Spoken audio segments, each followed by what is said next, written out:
If you like the story, you can support the author on Patreon. Link is in the description. Chapter 120, Prepare to develop new strategies. As soon as Kaminari stepped through the front door of his home, he was greeted by the warm and familiar aroma of his mother's secret miso soup. The comforting scent instantly melted away the tension in his body and mind. My son is home. His father, seated in the living room, was the first to notice him. At his call, Kaminari's mother quickly emerged from the kitchen, her face lighting up with joy. Dear son. Before Kaminari could respond, his mother was already fussing over him, checking his arms and face as though she expected to find hidden injuries. Are you okay? Did you get hurt anywhere? Let me see. Mom, I'm fine. Kaminari assured her with a laugh, raising his hands in surrender. I didn't get hurt at all, and even if I did, we have recovery girl at school. There's nothing to worry about. Though his words were meant to reassure her, Kaminari didn't mind the attention. In fact, he welcomed it. Having grown up as an orphan in his previous life, moments like this being doted on by a loving parent were something he'd dreamed of for years. Come, son. His mother said, taking his arm and pulling him toward the kitchen. I bought a whole chicken on the way home and stewed it for hours. You need to replenish your energy after such a long day. Wow, chicken soup! Kaminari exclaimed, his eyes lighting up. Here, drink it while it's still warm, his mother urged, placing a bowl in front of him. You must have used up so much energy at the festival today. As she hovered over him, her concern was evident in every movement. She had been at the festival in person and had watched Kaminari's disqualification unfold. To see her hard-working, kind son treated this way, it had been heartbreaking for her. Still, she said nothing about it at the dinner table. She wanted to move on, for Kaminari's sake. So, the topic was avoided entirely, and the family instead enjoyed the steaming chicken soup and tender meat together. They talked about other things instead. Kaminari mentioned the new song he'd be recording with Kyoka in a few days and his plans to create special merchandise for Momo. His father nodded approvingly. The recording studio is always open to you and your band. Let me know if you need anything else for the song. As for the merchandise, his father didn't seem fazed. I'll make a few calls to the company later. It shouldn't be a problem. Considering it's for Yaeorozu's family, we'll make sure it's perfect. By the way, I've got some news for you too, his father added, wiping his hands with a napkin after finishing his meal.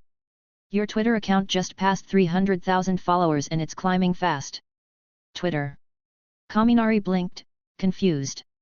I don't remember making an account. Aren't I just using MTV Japan's platform for updates? I set it up for you a while back, his father explained.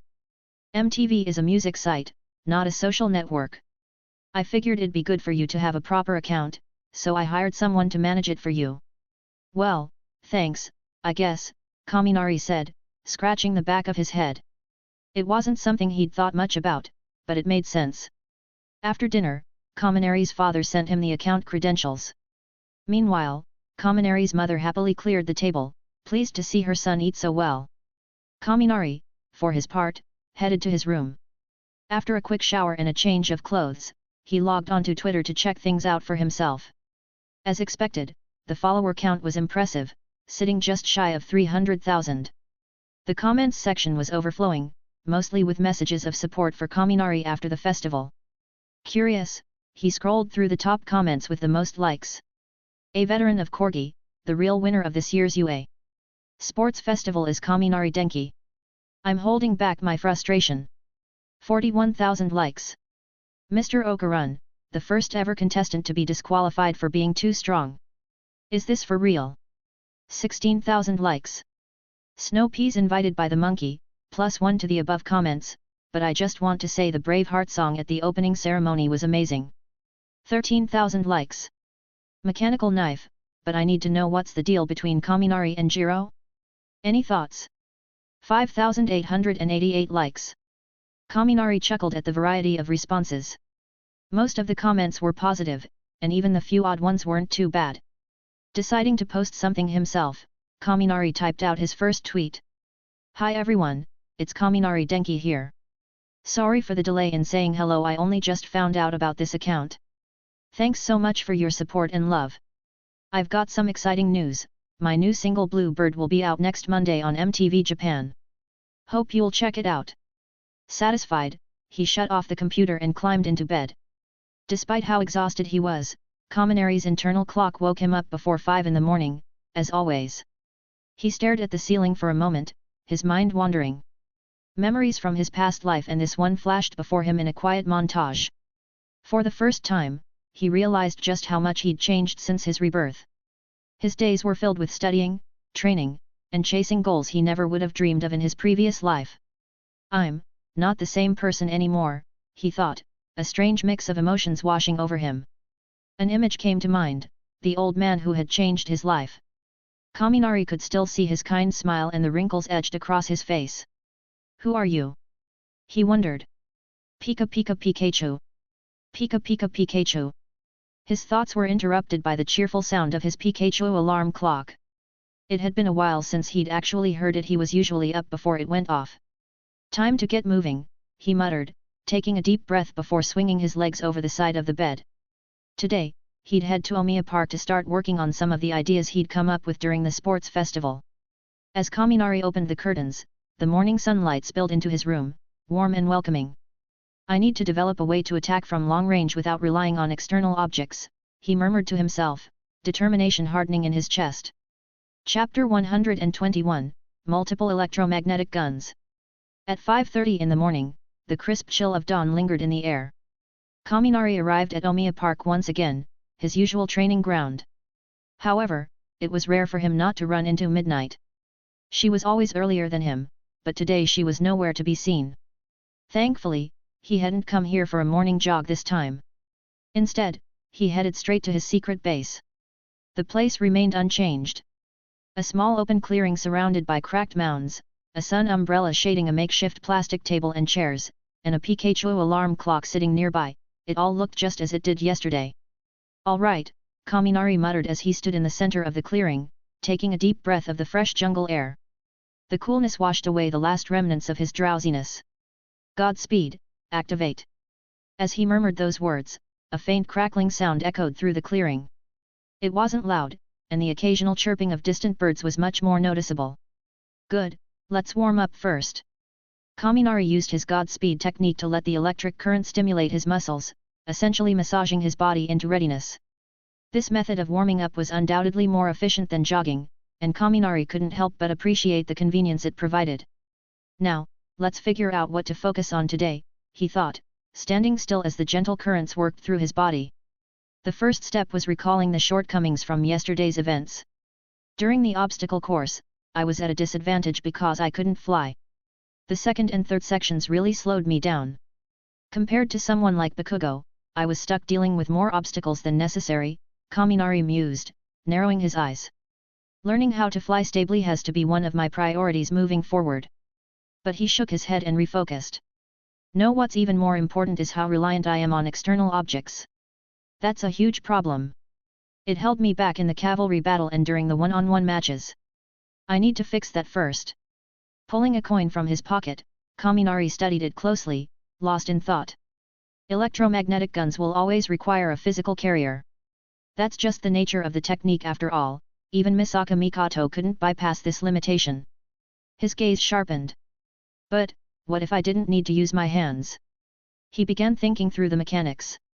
The principle behind the railgun isn't that complicated. By forming a spiral arc of electricity around my arm, I generate a magnetic field. That field becomes the electromagnetic track, and then I use a high-voltage shock to launch the projectile. But what if I could create that magnetic field in mid-air, controlling the coin with electromagnetic force before firing it? To test his idea, Kaminari flicked the coin into the air. A faint current from his high-speed movement stayed surrounded it, wrapping the coin in golden electricity. Bzzzzz. The coin hovered in mid-air, held steady under Kaminari's control. The electromagnetic force linking it to his palm was visible, a subtle golden thread of energy. Controlling the coin isn't hard, Kaminari muttered, his focus sharpening. The tricky part is creating a magnetic field around it without direct contact. He increased the intensity of the current in his arm, and a linear burst of electricity surged toward the coin. Sparks danced as the electric field around the coin expanded, forming a glowing golden ring coil in the air. Crack! The next moment, the coin disappeared in a flash of light. Boom! In the blink of an eye, the coin shot forward like a beam of golden energy, piercing through the mound in front of him. A clean, circular hole smoldered in its wake. Kaminari blinked in surprise, staring at his raised hand. Wait! Did that actually work? He asked himself, astonished. It didn't even feel that difficult. I just needed to focus a bit more, definitely easier than firing it with my hands, where it's all instinct at this point. He paused as realization dawned. Ah, of course. It's all about familiarity. I've practiced the hand-fired railgun so many times that it's basically muscle memory now. No wonder this feels so different. A small smile tugged at the corner of his lips. If I can launch a railgun like this, then I won't have to limit myself to just one at a time because of my hands. His eyes gleamed with excitement as he pulled out 2 more coins from his pocket. Flicking them into the air, he began to replicate the process, controlling them with electromagnetic currents. If this works, then the railgun moves from being a single-target attack to a multi-target technique, Kaminari thought, his mind racing with possibilities. He imagined a scenario where he was surrounded by enemies. If he could launch dozens of coins into the air and fire them all simultaneously, he could bombard every direction at once. Or, against a stronger opponent, he could focus all his attacks on a single target, unleashing 3, 4, or even 10 railguns in rapid succession. With that level of concentrated firepower, even someone as elusive as Shigaraki wouldn't be able to escape. Let's see you dodge when the sky is raining electromagnetic projectiles, Kaminari murmured, his smile widening at the thought. Bzzzzzzz. Crack. Another golden beam of energy shot out, puncturing another mound with precision. But Kaminari frowned this time, the second coin fell to the ground, untouched. Dang it, he muttered, bending down to pick up the coin. He studied it thoughtfully, replaying the moment in his head. As I expected, controlling multiple projectiles is tough. Trying to balance 2 railguns at once is like trying to focus on 2 completely different tasks at the same time. Still, there was no frustration in his tone, only determination. But if it's possible, that's all that matters, he said firmly. A problem that can be solved with training is no problem at all. His confidence flared as he pocketed the coins. I've already made progress with Raikiri. Compared to that, mastering multiple railguns is just a matter of effort. Even so, Kaminari shifted his focus. For now, electromagnetic attacks requiring external objects weren't his top priority. What I really need is a move that uses pure electricity, a ranged attack that doesn't rely on anything else, he thought. Raising his right arm, he aimed his palm toward the battered mound in front of him, now riddled with holes. Let's see where my limits are. Crack. Chapter 122, Mouth Cannon. In the next moment, a strong golden light burst forth, accompanied by a dangerous electric current emanating from Kaminari's palm. The intensity this time was far greater than anything he had achieved before. A sphere of electrical energy began to take shape in the center of his right hand, gradually stabilizing as Kaminari prepared to test its potential range. At first, even achieving this level of external shaping was beyond his reach. All he could do was unleash an unrestrained current, letting it wreak havoc without control. Boom! A muffled sound echoed as the glowing ball of electricity launched from his palm. However, it disintegrated after traveling just 2 meters and exploded 3 meters away. 2 meters? Is that really the limit of my control? Kaminari muttered to himself, narrowing his eyes. Once it gets beyond 2 meters, I lose all control. The farthest I can shoot it is 3 meters. The field around him fell silent, save for the rustling of leaves in the wind and the occasional chirping of birds in the distance. Kaminari closed his eyes, deep in thought. What I need now is a reliable long-range attack that doesn't require any external tools. If I can gather my electrical energy and release it in a focused way, that might work. He continued reflecting, his golden eyes snapping open with clarity. The range is the priority here, not necessarily increasing my control distance. 2 meters is manageable for control. But to really unleash its potential, I need to push the shooting range farther. With that thought, an idea struck him.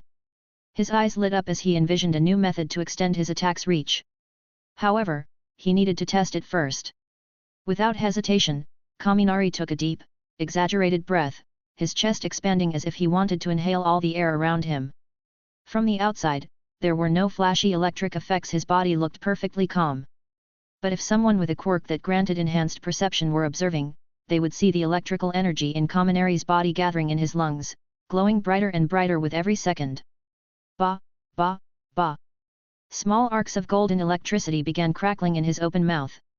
The next moment, he exhaled forcefully, and a concentrated golden stream of energy shot out. Boo-hoo-hoo. Boom.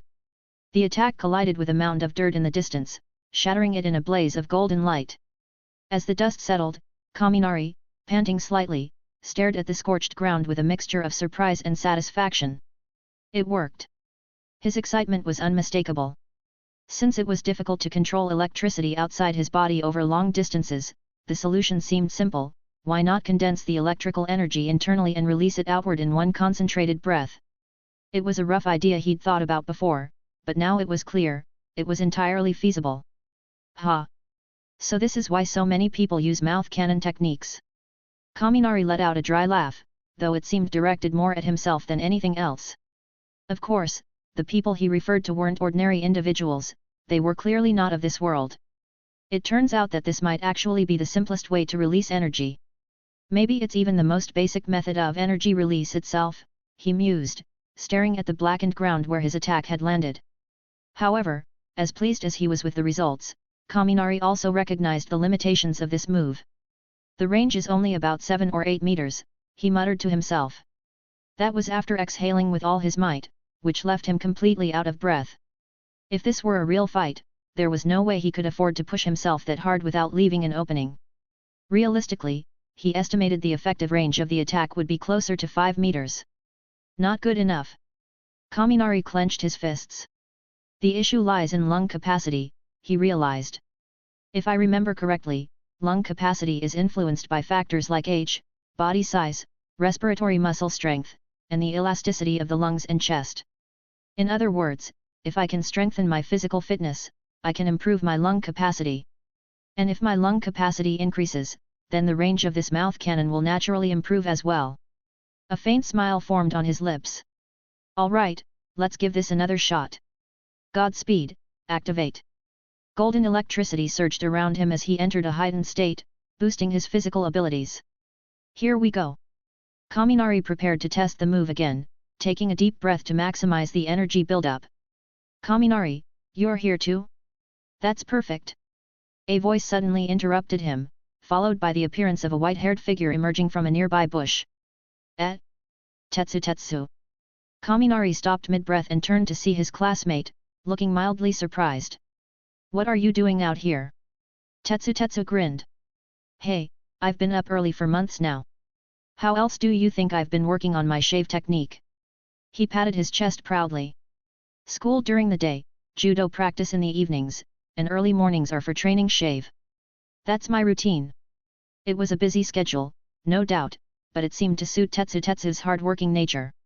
And you? Tetsu asked, glancing curiously at the scorched ground and the charred mounds nearby. What have you been up to? Practicing Raikiri again? Nope, Kaminari replied with a small grin. Not quite. I've been experimenting with something new. Tetsu raised an eyebrow in curiosity, and Kaminari made a suggestion. Since you're here, why don't we practice together?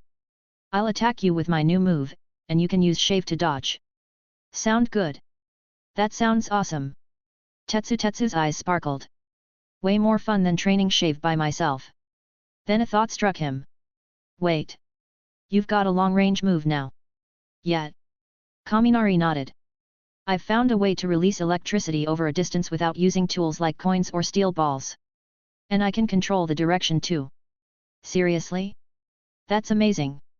Tetsu's admiration was genuine. So, what's it called? The name doesn't matter right now, Kaminari replied with a shrug. Let's just test it out first. Get ready.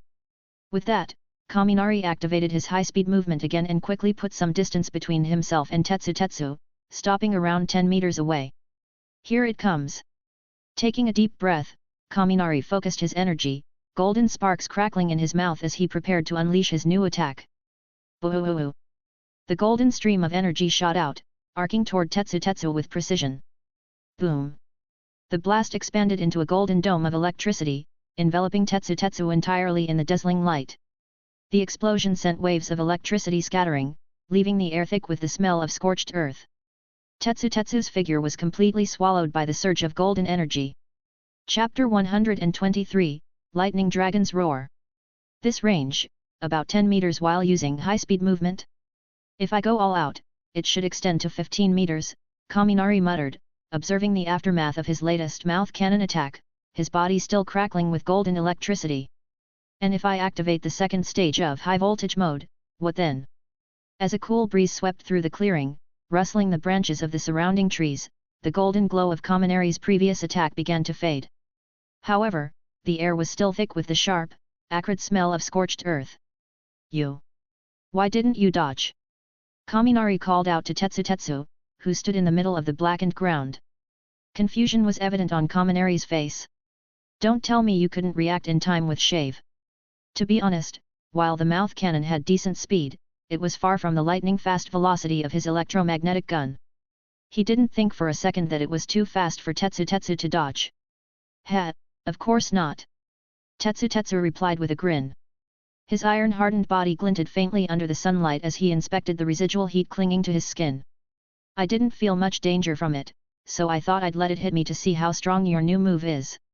Kaminari rubbed the back of his head, laughing bitterly. So, what did you think?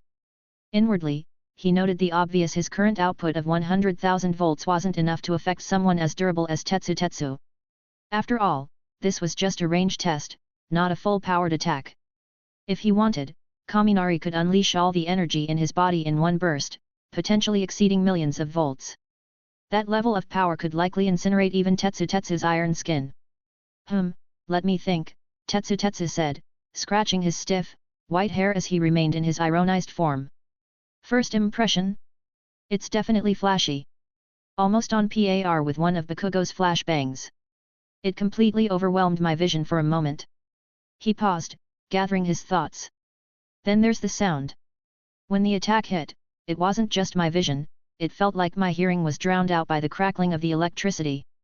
After that comes the heat and the force of the airwaves. And yet, I guess if it were anyone else, they'd probably also feel numb from the shock. But honestly, the speed isn't that impressive. As Tetsu spoke, Kaminari nodded, his grin widening. That's fine, Kaminari said, clearly pleased. This move is meant to be a long-range, area control technique. Speed isn't its main focus. Alright, let's go again. Tetsu said, inhaling deeply and adjusting his stance. This time, I'll use shave to dodge. Let's see if you can hit me. Kaminari's expression turned serious as he prepared to launch another attack. Training was training, and there was no room for sloppiness here. Here it comes. Kaminari warned. Bzzzzzzzzz. Golden electricity crackled around him as Kaminari took a deep breath and unleashed another surge of golden energy from his mouth, aimed directly at Tetsu. The scorched earth under Tetsu's feet glowed red as it was struck by the high-temperature current, becoming even more charred than before. Boom! Another bright golden dome of energy, like an inverted bowl, enveloped Tetsu's position. But this time, before it could explode, Tetsu reappeared 4 meters to the right, his shave technique allowing him to narrowly avoid the impact. Crack! The golden dome detonated in a brilliant flash, sending waves of electricity and light rippling outward. The entire sequence lasted no more than 2 seconds. Kaminari wasted no time. He leapt into the air, golden electricity spiraling around him, and launched another mouth cannon from above, aiming to catch Tetsu as he landed. Boo-hoo-hoo-hoo. As Tetsu moved again, Kaminari immediately targeted his new position with a third attack. He was curious to see if Tetsu could maintain his rapid dodging without leaving any gaps. Boom! Boom! 2 more explosions rocked the clearing, golden energy flooding nearly a third of the space. Kaminari analyzed the situation as he prepared his next move. The coverage of a 100,000 volt mouth cannon is about 4 meters in diameter, but if I push it to 200,000 volts, the range doubles to 8 meters, he calculated. Taking another deep breath, Kaminari prepared to unleash the full 200,000 volt version of his attack. However, before he could act, Tetsu's voice called out, breaking the rhythm. Wait! Hold on a second! Steam rose from Tetsu's iron-coated body as he waved his hand, a helpless look on his face. He smiled wryly at Kaminari. I don't think I can keep using shave back to back like this, Tetsu admitted. My right leg feels like it's about to give out. I probably need at least 10 seconds to recover. Kaminari looked down at Tetsu's trembling leg, noticing its slight but visible shaking. In that case, Kaminari said thoughtfully, if you can't control the direction and timing of your movement properly, shave really isn't practical for extended combat. It's too risky, you might only get one chance to use it. Tetsu nodded solemnly, clearly aware of the move's limitations. Still, he managed to squeeze out a smile. I think it's just a matter of practice, he said optimistically. With enough training, I should be able to improve the timing and control. As for the recovery time, well, that's probably just because my legs aren't strong enough yet. Fair enough, Kaminari agreed, nodding. Let's adjust. I'll attack every 10 seconds, and I'll double the power of the mouth cannon each time. You'd better brace yourself. Tetsu gulped, but he nodded with determination. Kaminari, meanwhile, took another deep breath and unleashed his 200,000 volt attack. Boo-hoo-hoo-hoo. This time, he added a new twist. While the mouth cannon surged forward, Kaminari consciously manipulated the current within his 2-meter control range. The golden energy spun rapidly, forming a high-speed rotating sphere as it traveled forward. This adjustment delayed the attack by a second but significantly increased its forward momentum. The centrifugal force not only made the attack faster, but it also increased its destructive power. Sure enough, when the attack reached its maximum range, the resulting golden dome wasn't just a static explosion. The surface of the dome shimmered with visible currents flowing across it, adding an extra layer of intensity. Crack! The explosion that followed was far stronger than the previous ones. The resulting airwave blasted Tetsu backward and shaved off more than 10 centimeters of the scorched earth, leaving the ground glowing red-hot. An airwave effect, hey! Kaminari noted with satisfaction. He had borrowed the concept of centrifugal force from fireball techniques in Naruto, and the results spoke for themselves. While the airwave might not seem significant, it could unbalance an opponent during combat. A momentary loss of footing could mean the difference between victory and defeat. This thought only strengthened Kaminari's belief that the fantastical worlds he once watched in anime might actually exist. How else could techniques like shave and Raikiri hold up under real-world physics? Man! Kaminari, you're seriously a genius at developing moves. Tetsu exclaimed, staring in awe at the destruction left behind. The ground looked like molten lava had passed through it. Unable to hold back his curiosity, Tetsu grinned. So, have you come up with a name for it yet? If not, want me to help? How about the thunder cannon? Kaminari chuckled but shook his head. His gaze drifted upward, where the bright blue sky stretched endlessly above. Let's call it, the Lightning Dragon's Roar. Chapter 124, Direction. Lightning Dragon's Roar. Wow! Clap, clap, clap. Upon hearing the name, Tetsu's eyebrows shot up, and his excitement grew. Without warning, he began clapping his hands in an overly dramatic manner. For some reason, he seemed unusually thrilled. What an awesome name! He exclaimed, his voice full of admiration. Kaminari, you're not just great at inventing moves, you've got a knack for naming them too. Tetsu slapped his chest with a sigh of regret, his voice tinged with longing. If my hero name Colossus hadn't already been decided, I would have seriously considered changing it to something like Iron Boy. Just imagine when I punch, I could shout Steel Dragon's Iron Fist. Or when I kick, Steel Dragon's Iron Leg. How cool would that be? Kaminari's face immediately went blank, metaphorical black lines forming above his head. He sighed softly, completely at a loss for words. You do realize nobody's actually asking you to change your name, right? Absolutely not. Tetsu declared, rejecting Kaminari's offhand suggestion with surprising seriousness. His tone shifted to something more resolute as he continued, once a hero name is chosen, it shouldn't be changed lightly.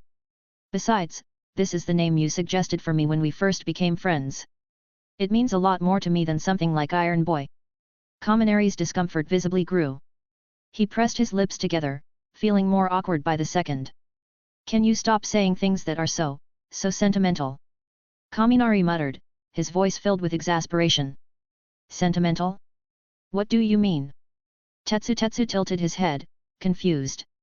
Kaminari shook his head with a sigh and waved the question away. Forget it.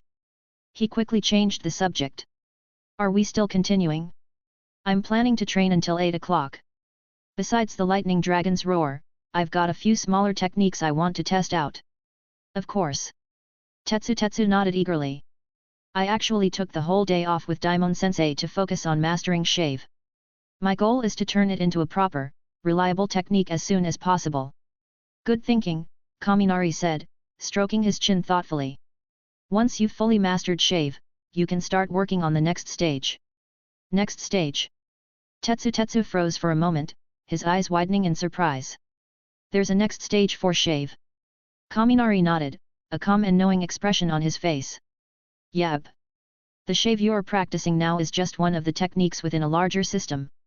It's part of something called the 6 styles. And actually, you've already unknowingly practiced 2 of them. Wait, what? Tetsu's curiosity piqued. You're saying I've practiced 2 of them? But I've only been focusing on shave. That's true, Kaminari said, patiently explaining. But your quirk naturally covers another one of the 6 styles, iron body. Didn't I tell you when we first started that you'd need physical strength beyond that of an ordinary person to even begin practicing shave? Iron body refers to hardening your body to the point where it's as tough as steel. Your quirk already takes care of that step for you. Oh. I see now. Tetsu exclaimed, a look of realization crossing his face. Then, with a mixture of eagerness and excitement, he asked, what about the other techniques? What are they? Interestingly, Tetsu didn't stop to question why Kaminari knew all this. To him, the term super genius seemed to explain everything. Besides, he had absolute trust in Kaminari, which only reinforced his willingness to follow his guidance. All right, I'll give you a quick rundown, Kaminari said with a shrug, maintaining his calm demeanor. The 6 styles, as the name suggests, consist of 6 core techniques: iron body, finger pistol, shave, tempest kick, paper arts, and moonwalk. Each one serves as a foundation, and once mastered, you can even develop unique variations tailored to your own style. But the real challenge is that once you've mastered all 6, you can try to learn the advanced techniques, life return and 6 Kings Spear. Kaminari spent the next 10 minutes giving Tetsu an overview of each technique, carefully explaining the purpose and mechanics of the 6 styles. He also mentioned that the advanced techniques, while theoretically possible, might be beyond their reach. By the end of it, Tetsu looked visibly overwhelmed, his brain swimming with new information. Still, he managed to focus on the parts that felt most relevant to him.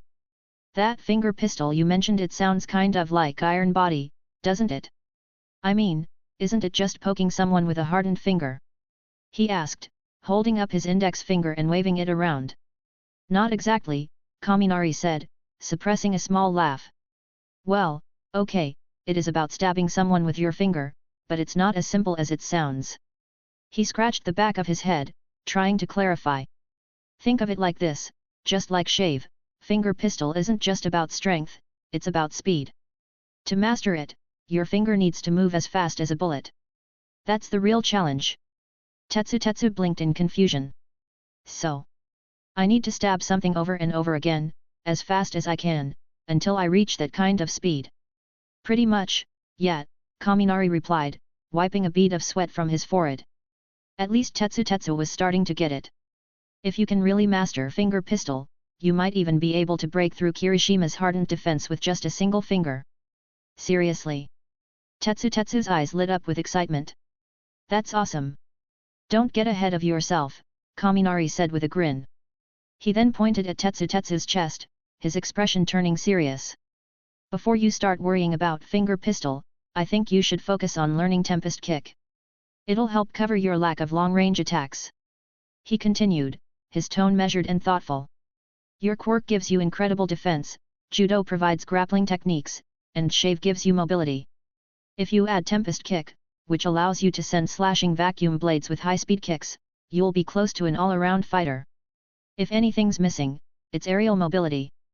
But you can work on that later by learning moonwalk. Right now, it's a little too advanced for you. Seeing Kaminari's serious expression, Tetsu straightened up, treating the conversation with the same focus as a diligent student. Although Tetsu had always worked hard, it was Kaminari who had consistently guided him in the right direction. Every improvement in his strength, his judo, his leg power, even his progress with shave was proof of Kaminari's accurate advice. All right. Tetsu said, his voice firm. Once I master shave, I'll start working on Tempest Kick. Kaminari smiled approvingly. As someone who valued hard work himself, he couldn't help but admire Tetsu's determination. Good. Let's keep going. Godspeed, activate. Boom. Without another word, Kaminari launched himself into the air, golden electricity wrapping around his body. He took a deep breath and unleashed another attack at Tetsu below. Bzzzzzzzzzt. Lightning Dragon's Roar. Shave. Whoosh. Boom. Deep in the jungle of Omiya Park, golden light erupted once more, accompanied by a thunderous explosion. The sound of two teenagers relentlessly training echoed through the trees. Chapter 125, Selection of Hero Work Studies. At 10 p.m., Kaminari dragged his exhausted body back home. The electricity in his body had been completely drained, leaving him feeling sluggish. He knew he'd need to talk to his parents about recharging. He returned 2 hours later than planned. Man, I totally lost track of time, he muttered to himself. I should have set the Pikachu alarm clock on the table. Well, lesson learned. Fortunately, his mother was understanding, especially after watching his performance during the Hero Sports Festival. She no longer worried as much when Kaminari stayed out training by himself. My son is so capable now, what's there to worry about? That was probably her reasoning. Still, the recharging situation required her husband's approval, so after rinsing off in the bathroom, Kaminari called his father. What's up, son? Came his father's warm voice over the phone. Well, Kaminari began, speaking softly, I sparred with Tetsu for a few hours, and I ended up draining all the electricity in my body. Can I go ahead and recharge? Because the amount of electricity he required wasn't exactly trivial, it was only polite to ask for permission first. No problem. Go ahead and recharge, his father replied without hesitation, momentarily pausing his work. Pokemon merchandise has been selling like crazy lately, our family can afford it. He added, chuckling. Then his father brought up something else. Oh, by the way, the Vulpix and Ninetales merchandise we made for Yaoyorozu's family is ready. Do you want me to send it directly to her house, or would you prefer to deliver it yourself? Kaminari thought for a moment, setting the phone down on speaker mode as he pulled out a blank sheet of music paper from his drawer. How many items are there? He asked while grabbing a pencil. Quite a few, his dad replied. There are pillows, watches, stickers, posters, and several high-quality figurines of different sizes. Hearing this, Kaminari casually replied while jotting down some notes on the paper, just send them directly. Her family lives pretty far away, in the suburbs of Aichi Prefecture, and I've got a lot to take care of on my end. There was a brief silence on the other end of the call. Then, with a heavy sigh, his dad muttered, all right, I get it. The line went dead. Kaminari looked at the phone in surprise. Hey? What was that about? Is Dad in a bad mood today? He scratched his head in confusion. That's weird. He seemed happy earlier when he mentioned the company's sales were up. Oh well, no use overthinking it. Shrugging it off, Kaminari turned his attention back to the paper in front of him. He began humming softly, immersing himself in his work. After all, this was one of his hidden talents, wasn't it? Spread your wings and take flight. You said if you could fly, you'd never come back down. So keep trying to break free, to that blue, blue sky. Each time he sang a line, he quickly wrote down the notes and lyrics. Before long, his humming filled the room, growing louder and more enthusiastic. Writing the opening song Blue Bird from a certain anime he remembered was giving Kaminari a sense of accomplishment. Hearing the familiar tune come to life in this world made him feel surprisingly emotional. Outside the room, his mother quietly stood by the door, listening intently. A smile spread across her face as she nodded along to the melody. My son is composing another song, and it's beautiful. I like this one even more than the others, she murmured to herself. While she loved everything Kaminari wrote, Blue Bird resonated with her on a deeper level. It had a timeless charm that her earlier favorites, like Only My Railgun and Hero, didn't quite match. Inside, Kaminari was completely absorbed in his work. Outside, his mother stood quietly, savoring the music. The atmosphere in the house was serene, the peaceful melody weaving through the air. I made the right decision when I encouraged him to learn the guitar, she thought. If she hadn't supported him back then, Kaminari might never have developed his passion for music or created songs like this one. Eventually, the humming stopped. His mother left with a contented smile, and time moved on.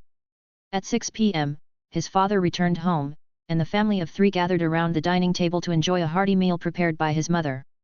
By 7:30, with dessert ready and the dishes cleared, they sat in the living room to watch the latest episode of Pokémon. This had become something of a tradition in their household, a relaxing way to end the week together. It was a funny sight, really, Kaminari watching himself go on an adventure in another world, while his parents enjoyed the show as much as he did. Of course, the story had diverged significantly from the version he remembered from his past life. Many of the Pokémon designs and evolutions had changed in ways that felt oddly familiar yet different. When the episode ended and the credits rolled, Kaminari leaned back, savoring the moment. The ending theme wasn't sung by him this time but by a professional singer from Mitsui Entertainment. "By the way, son," his dad suddenly said, breaking the silence as he picked up an apple slice from the fruit platter. "Have you thought about where you want to go for your hero work studies? Even though you faced penalties during the sports festival, your performance was still impressive. I'm sure you've gotten plenty of offers." As a businessman, his father understood how the adult world worked. People didn't just focus on the surface, they looked at potential and long-term value. The hero agencies were no different, they were businesses too, even if their goals revolved around saving lives and maintaining peace. Kaminari paused, caught off guard by the question.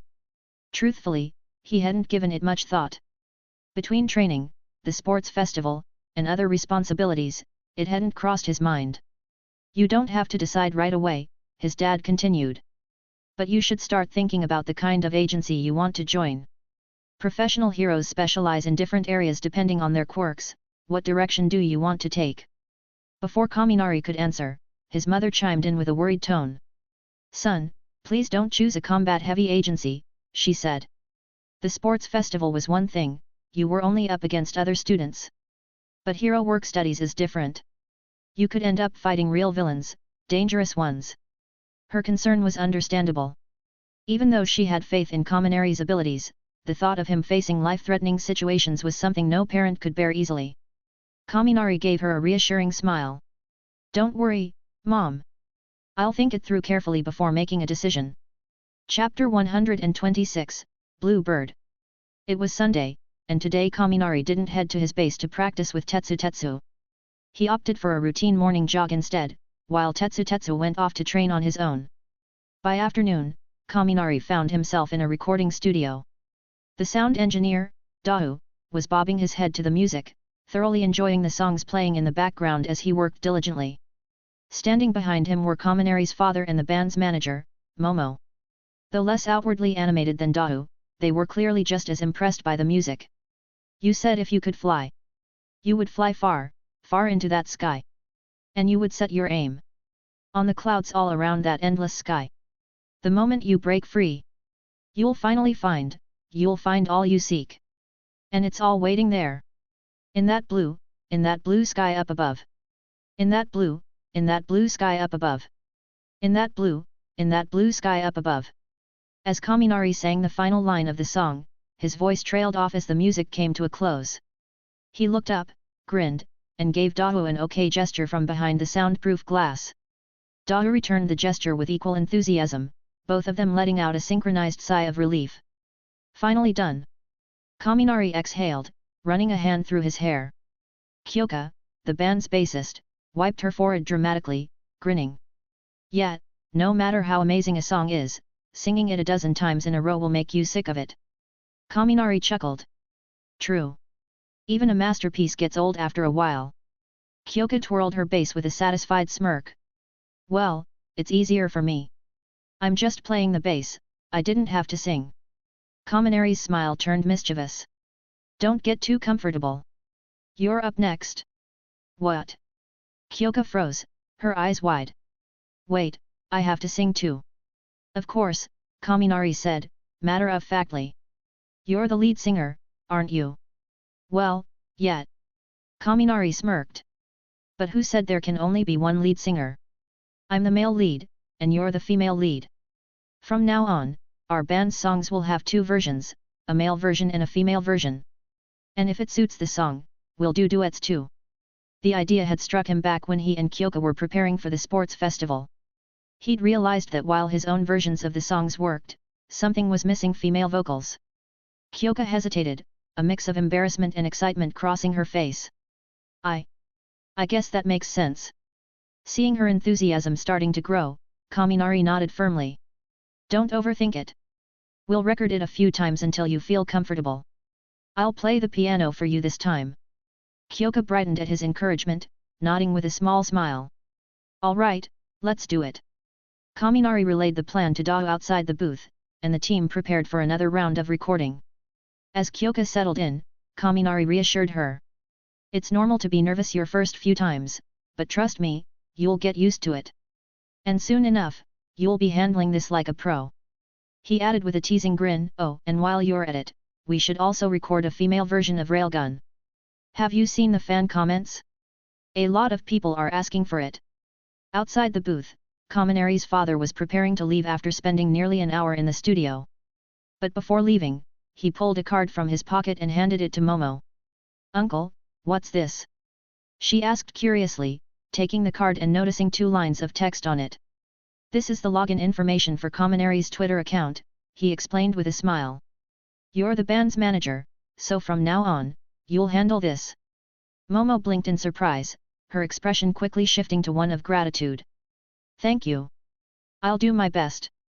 Kaminari's father chuckled, patting her shoulder lightly. Take care of Kaminari. You're doing great. He glanced back at the sound booth, where Kaminari was focused intently on his guitar, and muttered softly as he walked away, silly kid. Another hour passed, and the recording finally wrapped up. Kaminari and Kyoka emerged from the booth, stretching and looking thoroughly exhausted.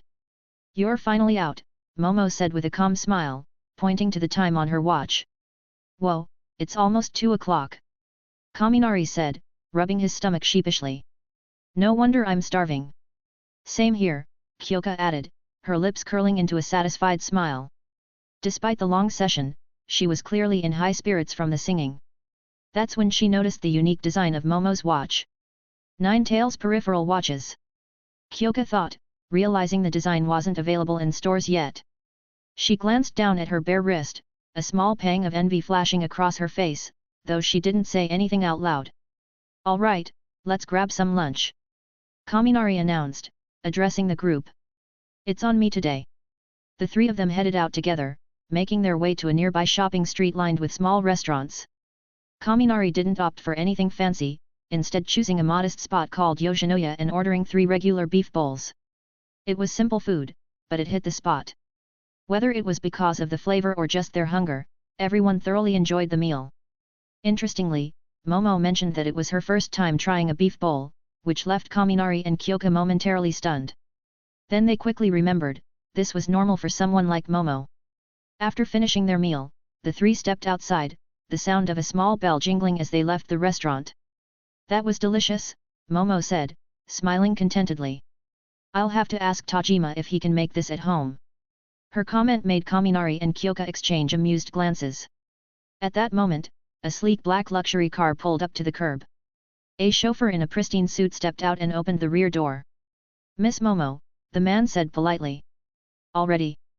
Momo sighed softly, clearly reluctant to leave. She gave Kaminari and Kyoka a small wave. Thanks for today. See you both later. As the car drove away, Kyoka watched its departure with a faint smile. It must be tough sometimes, being the daughter of such a wealthy family, she said quietly. Yeah, Kaminari replied, his tone neutral. Let's go. I'll walk you to the subway station. With that, the two headed back along the food shopping street, the afternoon sun casting long shadows behind them. Chapter 127, Amethyst Necklace.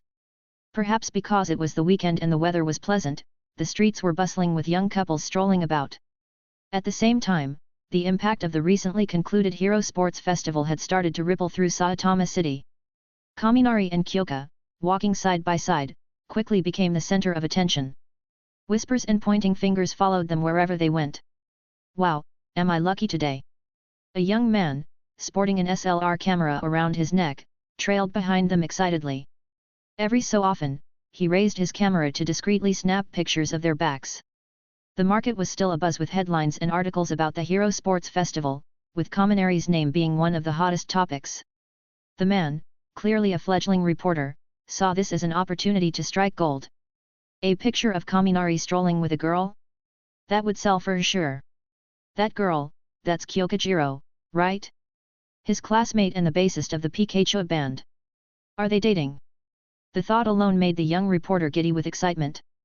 Unable to contain himself, he quickened his pace, almost breaking into a jog to catch up. I need a proper shot of their faces. Soon, he positioned himself near the entrance of a small udon shop, a spot that offered a clear view of the two from the side. What?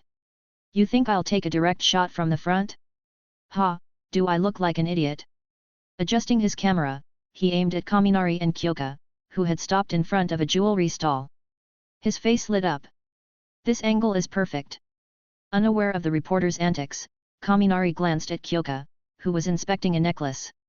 Hey, you like that one? He asked curiously, his gaze shifting to her neck. I don't think I've ever seen you wear necklaces before. Yeah, I usually don't, Kyoka replied, smiling shyly as she picked up a necklace with a purple amethyst pendant on a golden chain. But it reminds me of grape. Kaminari tilted his head, slightly confused. But isn't this just costume jewelry? Real amethysts wouldn't sell for this price, right? The young woman behind the stall, who appeared to be a college student, nodded matter-of-factly. You're right. It's not a real amethyst. Genuine stones can't be sold for just 5,000 yen. But every piece here is designed and handcrafted by me. Kyoka shook her head lightly. That's fine. I don't really care if it's real. She reached for her wallet, only to have Kaminari stop her with a hand on hers. I'll cover it, Kaminari said, flashing a warm smile. Jewelry shouldn't be something you buy for yourself. Think of it as a little gift from me. Without giving Kyoka a chance to protest, he pulled out a 5,000 yen note and handed it to the stall owner. Kyoka blinked in surprise but quickly nodded with a small smile, clearly pleased. However, she couldn't resist teasing him. She lightly swatted his arm and said, You're doing it again. You're just a month older than me, you're not my big brother. Kaminari chuckled. Hey, I'm not just a month older, I'm a day older. Still counts. That makes me your big brother, and you my little sister. Kyoka rolled her eyes but didn't argue further. Kaminari took the necklace from the stall owner and held it up. Come on, let me put it on for you, he offered. Wait, what? Kyoka stepped back, glancing nervously at the growing crowd. There are so many people watching. Only then did Kaminari notice how many onlookers had gathered. Realizing their status as public figures, he hesitated. If I put this on her now, it'll probably end up all over social media, he thought. I don't care about rumors, but Kyoka might. With an awkward laugh, he handed the necklace to her instead. All right, you can put it on yourself later. Kyoka took it, her fingers brushing the pendant. She seemed momentarily disappointed, but she nodded. Yeah, okay. Before she could tuck the necklace into her wallet, a sudden commotion broke out nearby. Get away! Get away from me! A panicked, anxious voice echoed from a distance, growing louder with each passing second. The reporter trailing them, still happily snapping photos, paused for a moment as the shouting reached his ears. He ignored it, focusing instead on his golden opportunity. What's this? He muttered when he saw Kaminari and Kyoka glance in the direction of the noise. His first instinct was that he'd been caught taking photos. But before he could lower his camera, a series of heavy footsteps thundered from behind him. What the? Bam! A massive shadow loomed over the reporter. In the blink of an eye, he was sent flying like a rag doll, crashing through the door of the nearby udon shop. Ah! Gasps erupted from the crowd as the cause of the chaos came into view, a towering man made entirely of jagged stone. Tears streamed down his rough, rocky face as he barreled through the street, clutching a handful of gold chains in his enormous hands. I'm sorry. I'm so sorry. The stone man sobbed, his voice breaking as he apologized loudly. I didn't mean to hurt anyone, I swear. Three heroes in strange costumes followed closely behind, their shouts blending with the chaotic scene as they tried to catch him. Kaminari! Kyoka called out, her voice sharp with concern. The stone man was heading straight for them. Behind them, the stall owner frantically tried to pack up her jewelry, panic written all over her face. "Step aside," Kaminari said calmly, moving to the side to avoid the oncoming rampage. He was used to situations like this. Quirk-related incidents were a regular occurrence. The existence of quirks made crime an inevitable problem, even with a symbol of peace like All Might keeping things in check. It was precisely why the hero profession was still essential. But what Kaminari hadn't expected was the stall owner's reaction. "No. Don't come here!" she cried out, desperately trying to gather her wares into a box. "What are you doing?" Kyoka shouted at her, disbelief in her tone. "Forget the jewelry and get out of here." But the girl shook her head stubbornly, her voice trembling. These are my living expenses and tuition fees. If I lose them, I'm finished." Chapter 128, Rope Man. "Get away! Why don't you get out of the way?" Boom! Ah! With tears streaming down his rocky face, the large stone man charged forward, his immense strength smashing through the jewelry stall and sending the girl behind it flying. "I'm sorry. I'm sorry. I can't stop, I can't slow down. My daughter. My daughter is waiting for me. I need to save her," he cried out in anguish. At that moment, one of the pursuing heroes finally caught up. Rope binding. Whoosh! Thick ropes launched from the hero's body like serpents, swiftly coiling around the stone man's legs and yanking him off balance. The impact sent him crashing to the ground with a loud thud.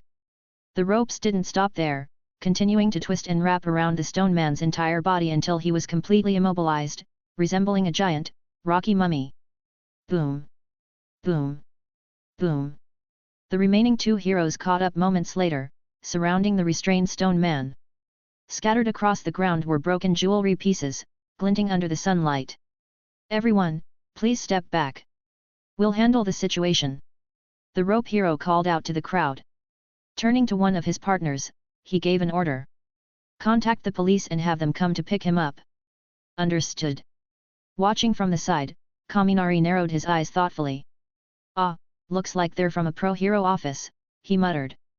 "But I've never heard of this guy before, definitely not one of the top 10 heroes."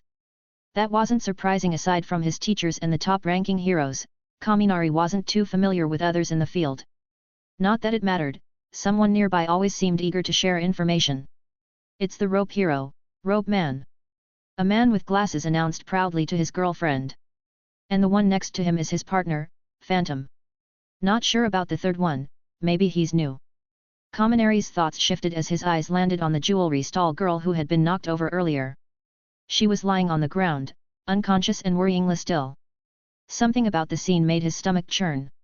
Was that blood pooling beneath her? "Hey!"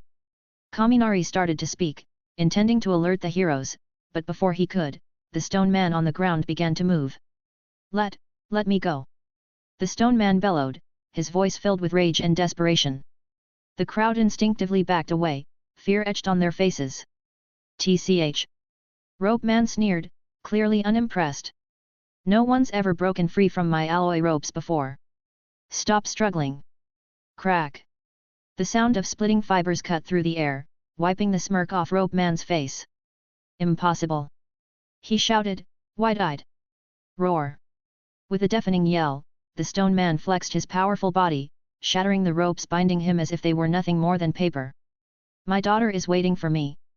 he cried, staggering to his feet. He reached down and, to everyone's horror, grabbed the unconscious jewelry stall girl with his left hand, lifting her off the ground. "Ah!" A scream pierced the air, not from the girl he held, but from another young girl nearby, clutching her father tightly. Tears streamed down her face as she pointed at the scene. Blood began dripping from the body of the unconscious girl, staining the ground beneath her. A dark red puddle marked the spot where she had been lying moments earlier. The sight caused a collective gasp from the crowd. Even the heroes froze momentarily in shock. What happened?"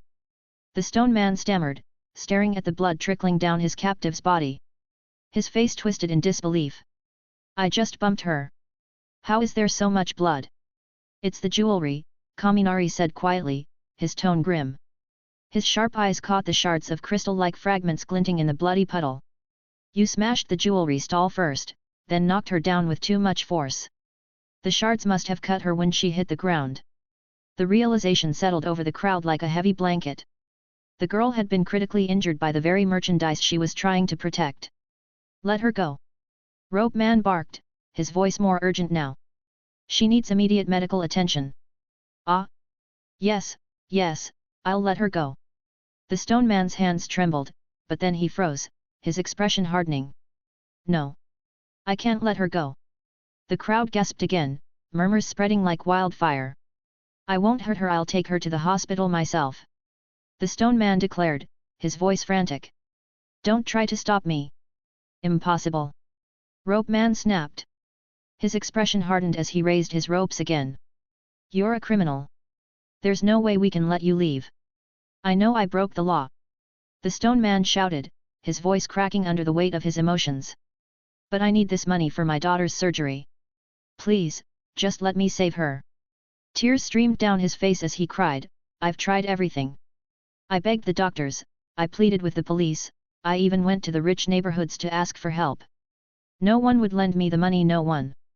The raw pain in his voice silenced the crowd. Even Kaminari stood rooted in place, lost in thought. For a brief moment, he imagined himself in the stone man's shoes. What would he do if his parents were in danger and he had no other options? Please, heroes, I'm begging you. The stone man continued, his cries growing louder. My daughter is in the city hospital right now. I swear I'll turn myself in after paying for her surgery. Just let me take this girl there, please. The girl in his hand was deathly pale, the blood loss clearly taking its toll. No. Rope Man shouted, cutting through the stone man's pleas. His tone was cold, unyielding. Put her down and surrender now. That's your only option. And let me remind you, he added, the money you stole is considered illegal gains. The hospital won't accept it. The stone man's face twisted in despair. Kyoka's fists clenched at her sides. She glared at Rope Man, her voice sharp with anger. That girl's dying. Isn't it the hero's job to save lives first? She turned to the stone man, her voice softening. Just let him take her to the hospital. He can't escape anyway, arrest him after she's safe. She could still hear Aizawa-sensei's voice in her mind, the priority is to protect and rescue those in danger before dealing with the criminal. Stay out of this, kid. Rope Man barked, turning on Kyoka. You don't know what you're talking about. A hero's job is to arrest villains and maintain order. Chapter 129, Clever Kyoka. Can you stop arguing and just do your job? Arrest him and save that girl, she's dying. Kaminari, clearly frustrated, took 2 steps forward, placing himself between Kyoka and Rope Man. His tone was firm but controlled, making it clear he was done with the back and forth. You. Rope Man turned to Kaminari, his face twisting in irritation. But before he could retort, the stone man, who had been watching their exchange, erupted with a furious shout. Stay back! Don't come any closer!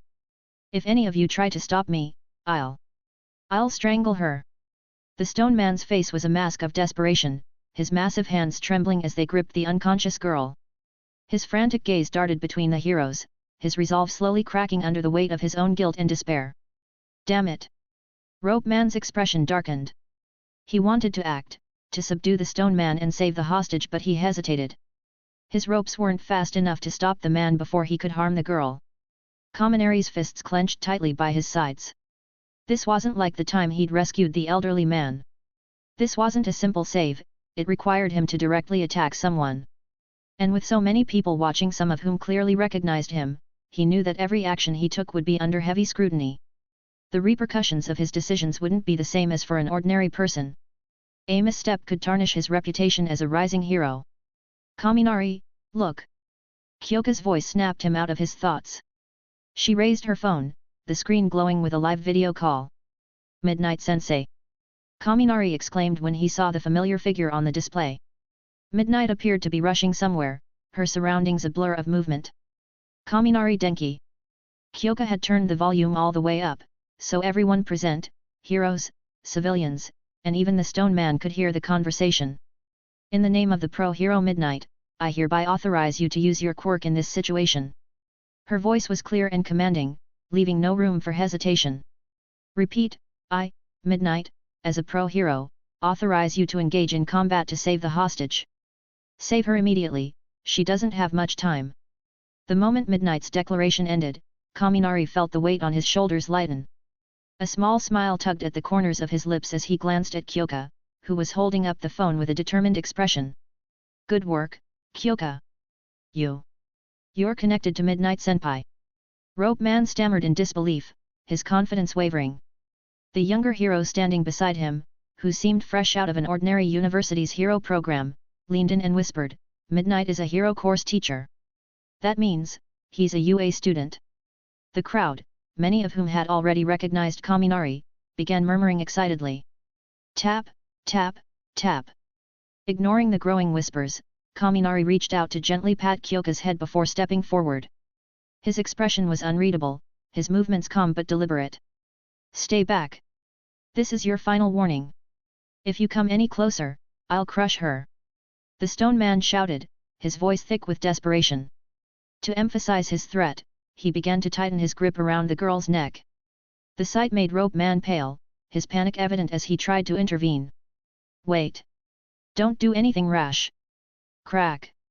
A blinding flash of golden light cut him off mid-sentence, forcing everyone to shield their eyes. The intensity of the light left the stone man momentarily dazed. But as his vision returned, so did his rage. I told you not to push me. He roared, his voice shaking with anger. I begged you to understand. You still want to stop me? You're forcing me. The desperation in his tone turned to fury as he shouted, if this is how it's going to be, then I'll take her with me. You leave me no choice. His hand began to squeeze tighter, his knuckles cracking under the pressure. But before he could finish his grim declaration, something unexpected happened. Boom! The stone man's right leg suddenly buckled, sending him crashing to the ground with such force that the stone slabs beneath him shattered. What's happening to me? He gasped, his voice laced with confusion and fear. No matter how hard he tried, his body refused to respond properly. Every attempt to stand ended with him collapsing again, his movements clumsy and uncoordinated. Kaminari, who had already retrieved the injured girl, carefully laid her down on the ground. The golden electricity that had enveloped his body faded as he returned to his normal state. His voice was calm but firm as he addressed the fallen man. I understand you're desperate. I know you feel like you've run out of options. But no matter how dire your situation is, you can't justify putting someone else's life at risk. Kaminari glanced briefly at the stone man, then turned his attention back to the girl, checking her condition with a grim expression. You're lucky she's still alive, he said softly, though there was no warmth in his tone. The girl's blood loss was severe, and the wound wasn't clotting. Kaminari's frown deepened as he realized how critical her condition was. If this keeps up, she won't make it to the hospital in time, he muttered to himself. Meanwhile, the surrounding heroes and onlookers finally began to process what had happened. Rope Man, in particular, was stunned. What did he do? Rope Man whispered, his mind racing. How did he take down that guy so quickly? As Kaminari continued to assess the girl's injuries, he suddenly made a decision. Golden electricity began to flicker around his hands. What's he doing? Rope Man shouted, his voice filled with alarm as he saw Kaminari channeling electricity into the injured girl. The sight sent the older hero into a panic. Thinking Kaminari was harming the girl, he raised his rope and launched it at him. Stop this right now! Snap! Kaminari's hand moved with lightning speed, swatting the rope aside effortlessly. Don't interfere! Kaminari snapped, his voice colder than before. The golden electricity intensified, wrapping around the girl's body in a controlled current. The crowd gasped, unsure of what to make of the sight.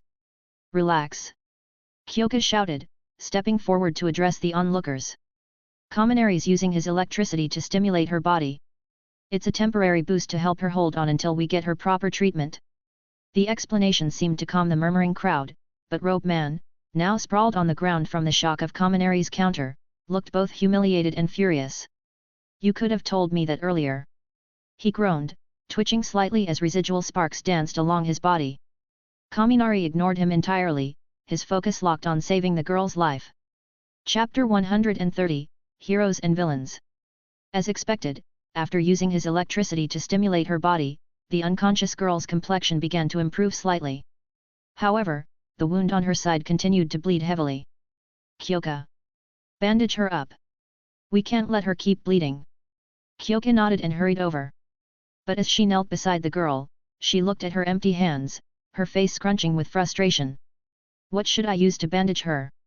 Kaminari scanned the area quickly and noticed a piece of black cloth lying on the ground. It had previously been used to cover the jewelry stall. He grabbed it without hesitation. Thwop! He shook the cloth vigorously to remove the dust and debris, then pressed his hands against it, releasing a controlled amount of electricity. The cloth began to steam as the heat from his electricity sterilized it, at least to some degree. He wasn't sure how effective it would be, but it was better than nothing. Rib. With brute force, Kaminari tore the cloth into long strips and handed them to Kyoka. Use this. Got it.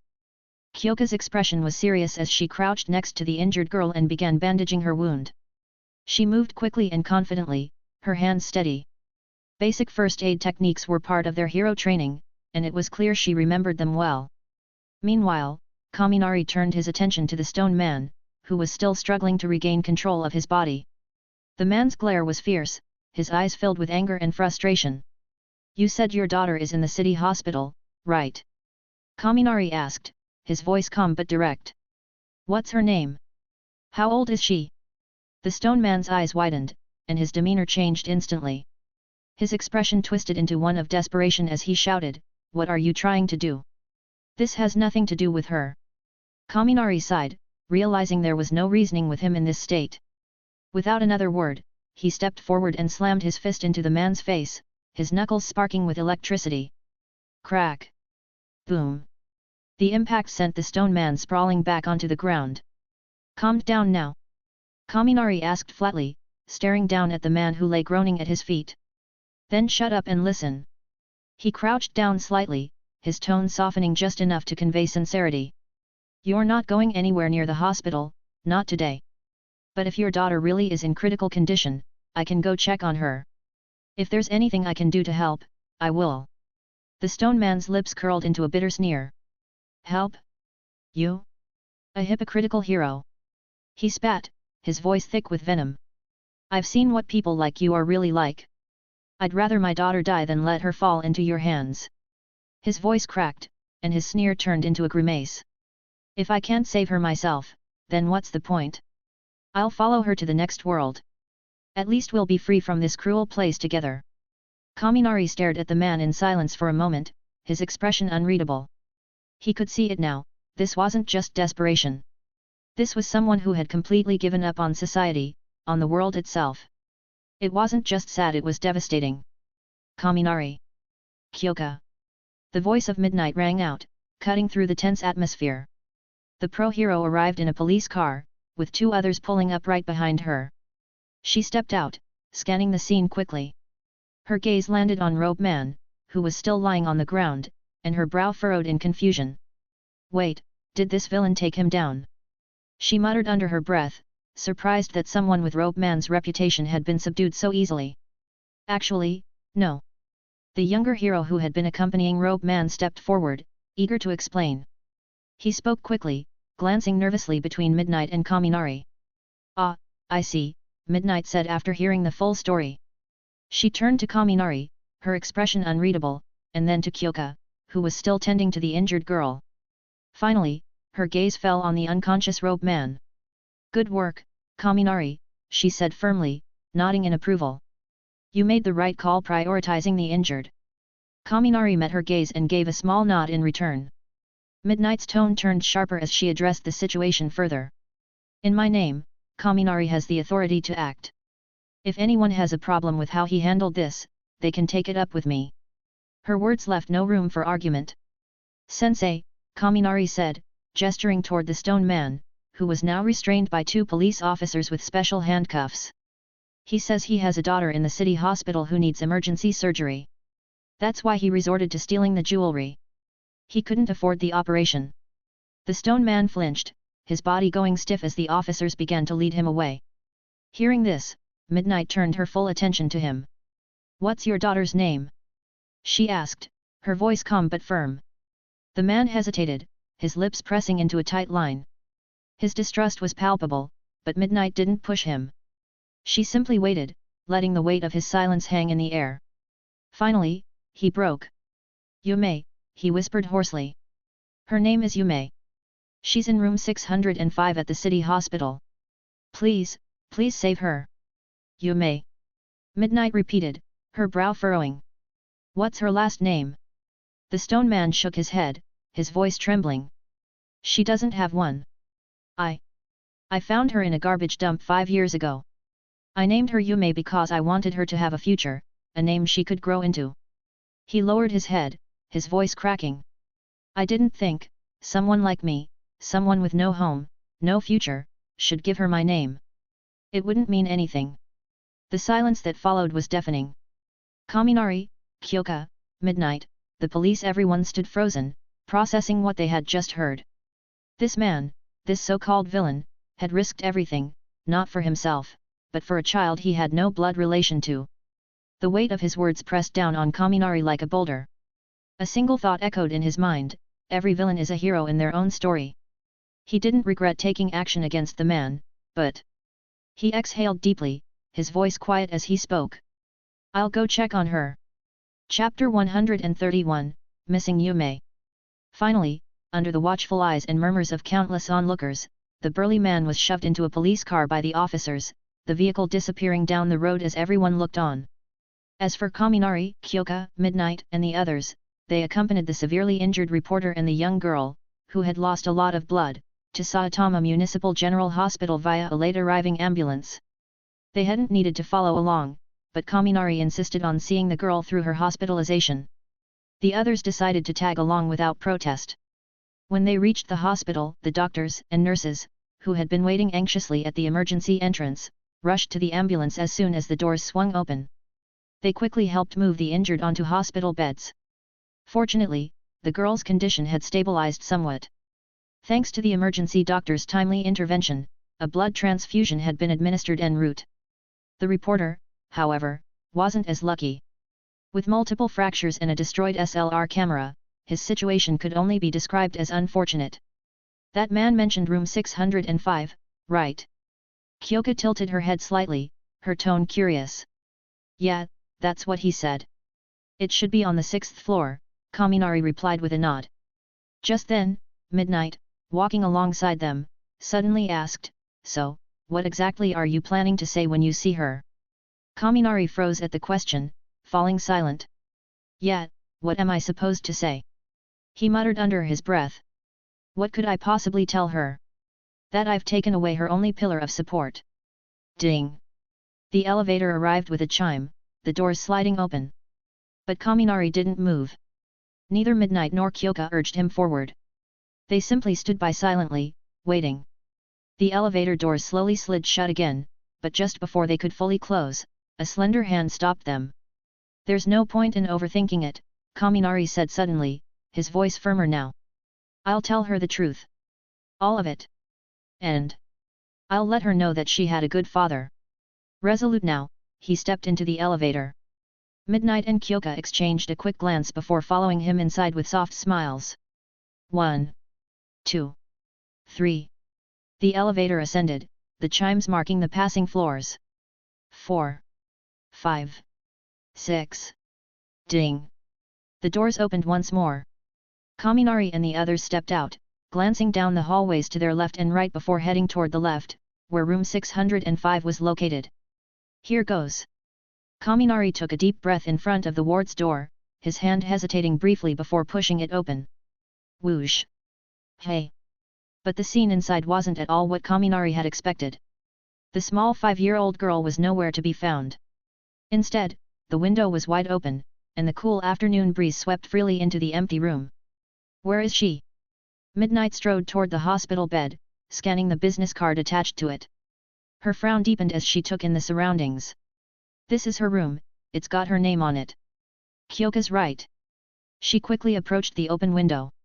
The faint marks of dirt on the windowsill immediately caught her attention, and a sinking feeling settled in her chest. Someone came in through here, and took her away. But why? Kyoka's brow furrowed in confusion. The big guy said she was just an ordinary orphan. Who would kidnap her? Suddenly, a faint ringtone broke the tense silence. The melody, a sultry English pop song, rang from Midnight's phone. "Midnight here," she answered.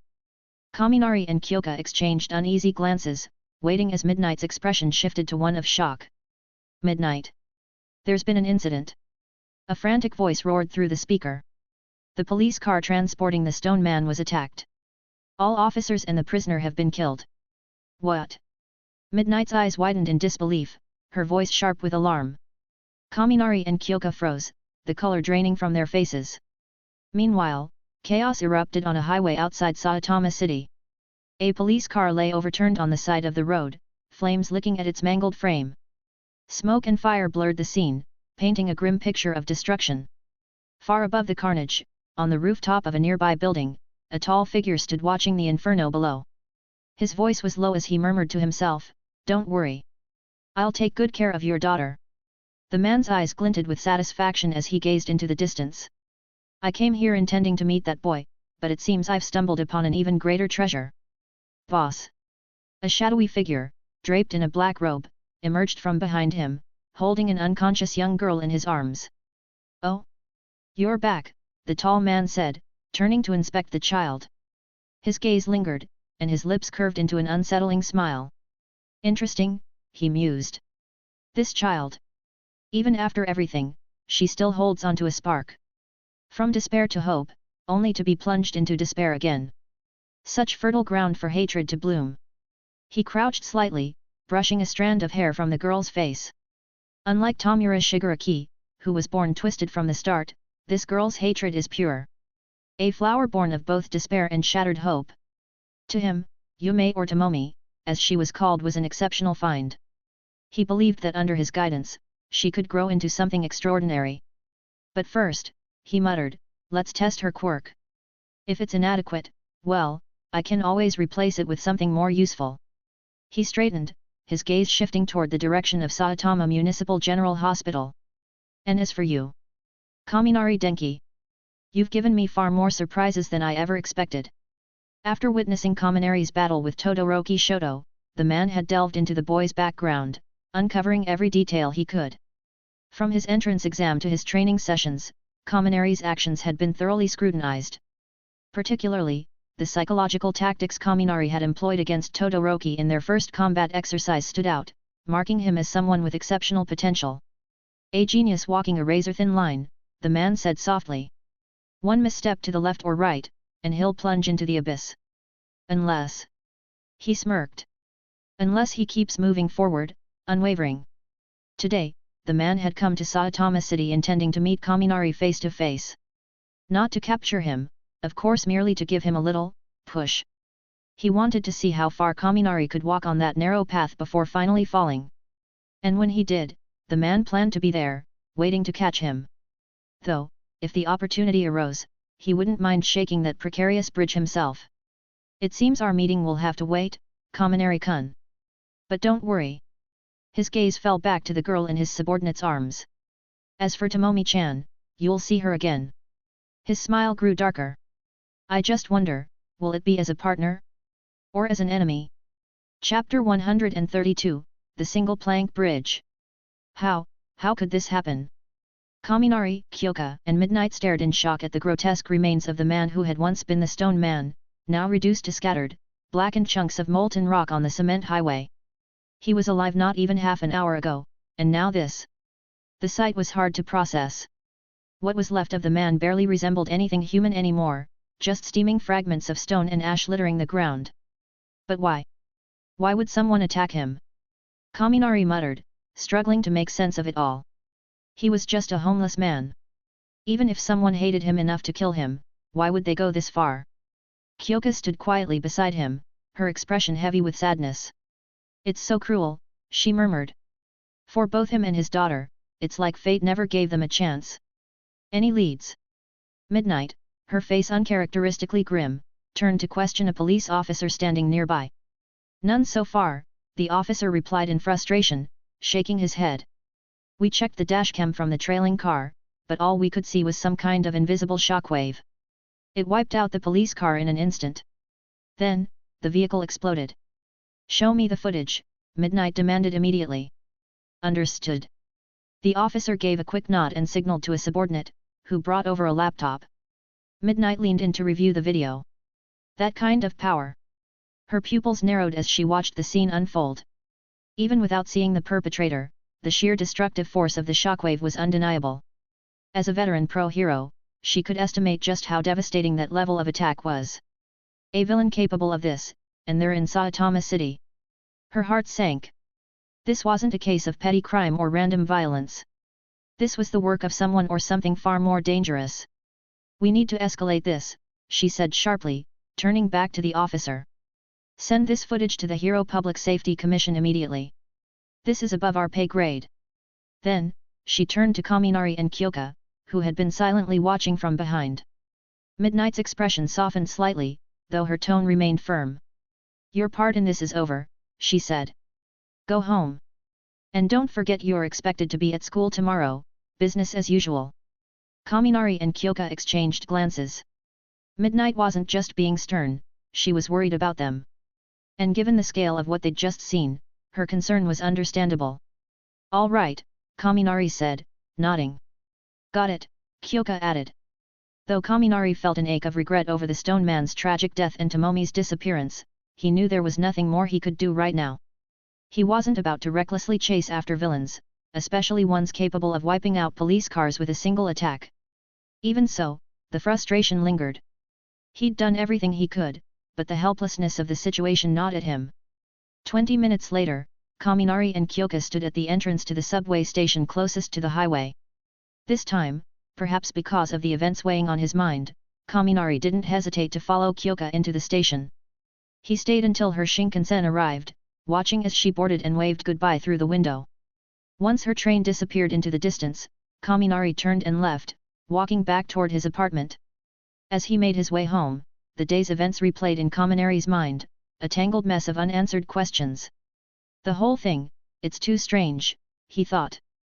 None of it makes sense. Could it be that the stone man and Tomomi weren't just some random homeless man and orphan? His brow furrowed. And the timing. The attack on the police car and Tomomi's abduction happened almost simultaneously.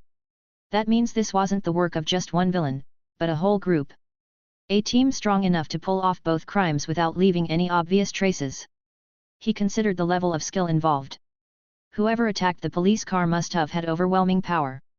And the one who kidnapped Tomomi. They managed to slip past hospital cameras and patrol heroes without a trace. Could they have some kind of teleportation quirk? His thoughts drifted back to the USJ incident. 2 villains with teleportation abilities had appeared back then. Could this be connected? The League of Villains.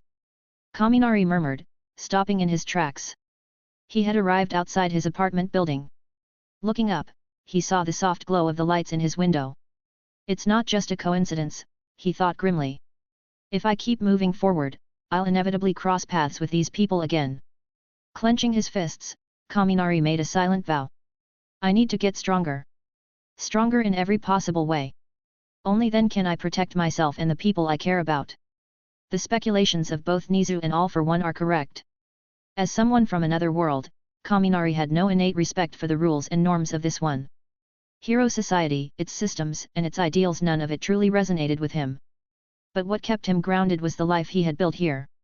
His parents, his home, these were the things he cherished. It was because he valued his family that he hoped for a stable, peaceful society. And it was because he had that hope that he dreamed of becoming someone great. Nizu and All for One had speculated about whether Kaminari would eventually stray from the hero's path. But they were missing the point. The path he walked didn't matter. What mattered was the bridge itself, the support that kept him moving forward. If that support were ever taken from him, if the bridge beneath him were to collapse, he wouldn't simply fall. He would plunge into the abyss without hesitation. Because without that bridge, he would have nothing left to hold onto. Wonderful, he'd once said, describing the kind of life he wanted to live. But there were many ways to define wonderful. As long as his family was safe, he would seek the kind of wonderful life that came with peace and stability. But if that was ever taken away, a life of chaos, vengeance, and destruction might feel just as wonderful to him. Right now, his family was his single plank bridge. And for their sake, he would continue walking forward. Kaminari took a deep breath, forcing himself to shake off the gloom clouding his thoughts. No point in dragging all this negativity inside, he muttered. By the time he reached the elevator, a familiar smile had returned to his face, a little forced, perhaps, but still undeniably Kaminari. He rode the elevator up to the 16th floor, stopping in front of door 1604. Placing his finger on the electronic lock, he heard the cheerful sound effect he'd chosen for it. Pika Pikachu. That welcoming Pikachu cry had been his latest addition. I'm back, he called as he opened the door, stepping into the warm light of his home. Chapter 133, Unexpected Ranking. Sunday marked the start of a new school week at UA. Hi. Look, it's Kaminari Denki. I heard his new song dropped today, it's called Bluebird, right? He's not just handsome, he's smart, strong, and a great singer too. He's perfect. I wish he were my boyfriend. Kaminari is mine. I love him so much. As Kaminari and Tetsu rode the Shinkansen to Shizuoka City for school, excited murmurs and fangirl squeals filled the train. The two couldn't even hold a proper conversation amidst the commotion. Kaminari, you're way more famous now than you used to be, Tetsu said, looking around at the excited girls. Just look at them. Kaminari shrugged lightly, flashing his usual relaxed smile. You're not exactly invisible either, you know. People talk about you online all the time. Search your name if you don't believe me. He gestured casually. It's just that you're with me right now, so it doesn't feel like it. Trust me, once we're back in the classroom, our classmates will probably be all over you, talking about how popular you were. Sure enough, as Kaminari and Tetsu approached the classroom, they could already hear lively chatter from inside. Kyoka, Momo, Ashido, Midoriya, and others were all discussing the two of them animatedly. Good morning. Kaminari called out, stepping into the room with a smile. His greeting was immediately echoed by the rest of the class. It looks like everyone's fully recovered, Kaminari said, hanging his bag on the hook beside his desk and glancing at his classmates. Yet. Ashido grinned, stretching her arms above her head. Recovery girl patched us up right after the festival. And as for mental recovery, all we needed was a good night's sleep. Speaking of recovery. Mineta suddenly cut in, a mischievous glint in his eyes. How many girls hit on you today? The abrupt question drew amused chuckles from some of the others. A lot of girls came up to me this morning. Mineta added, puffing out his chest proudly. Kirishima tilted his head in confusion. Wait, you got approached? But you didn't even make it to the one-on-one matches, right? Yeah, so what? Mineta said, standing taller. All I had to do was casually drop my identity while they were talking about the sports festival. Identity? Yurika Okako asked curiously. What do you mean? Mineta grinned smugly. I told them I'm a UA student and a participant in the sports festival. As soon as I said that, bam, instant popularity. His grin widened as he continued, clearly relishing the attention. The girls were all over me, asking questions, super excited. It was the first time I've ever been surrounded by so many girls. But then his expression faltered, turning sheepish. Though, most of them just wanted to know about Kaminari and Todoroki. A silence fell over the room. Kirishima, Yurika, and Midoriya all exchanged awkward glances. Finally, Kyoka pulled out her phone, opened the class line group chat, and showed it to Mineta. Hey, Grape, why don't you just quit the group? She said flatly, holding up the screen for him to see. Mineta froze, speechless. Amidst the teasing, no one noticed the unusually quiet presence of Ida Tinya. Sitting in the corner, the usually uptight class rep was uncharacteristically subdued, his head bowed in silence. Normally, he'd be the first to call for order and insist everyone take their seats. But today, he didn't move or say a word. The sound of the door sliding open drew everyone's attention. Standing at the entrance was their homeroom teacher, Aizawa Shouta.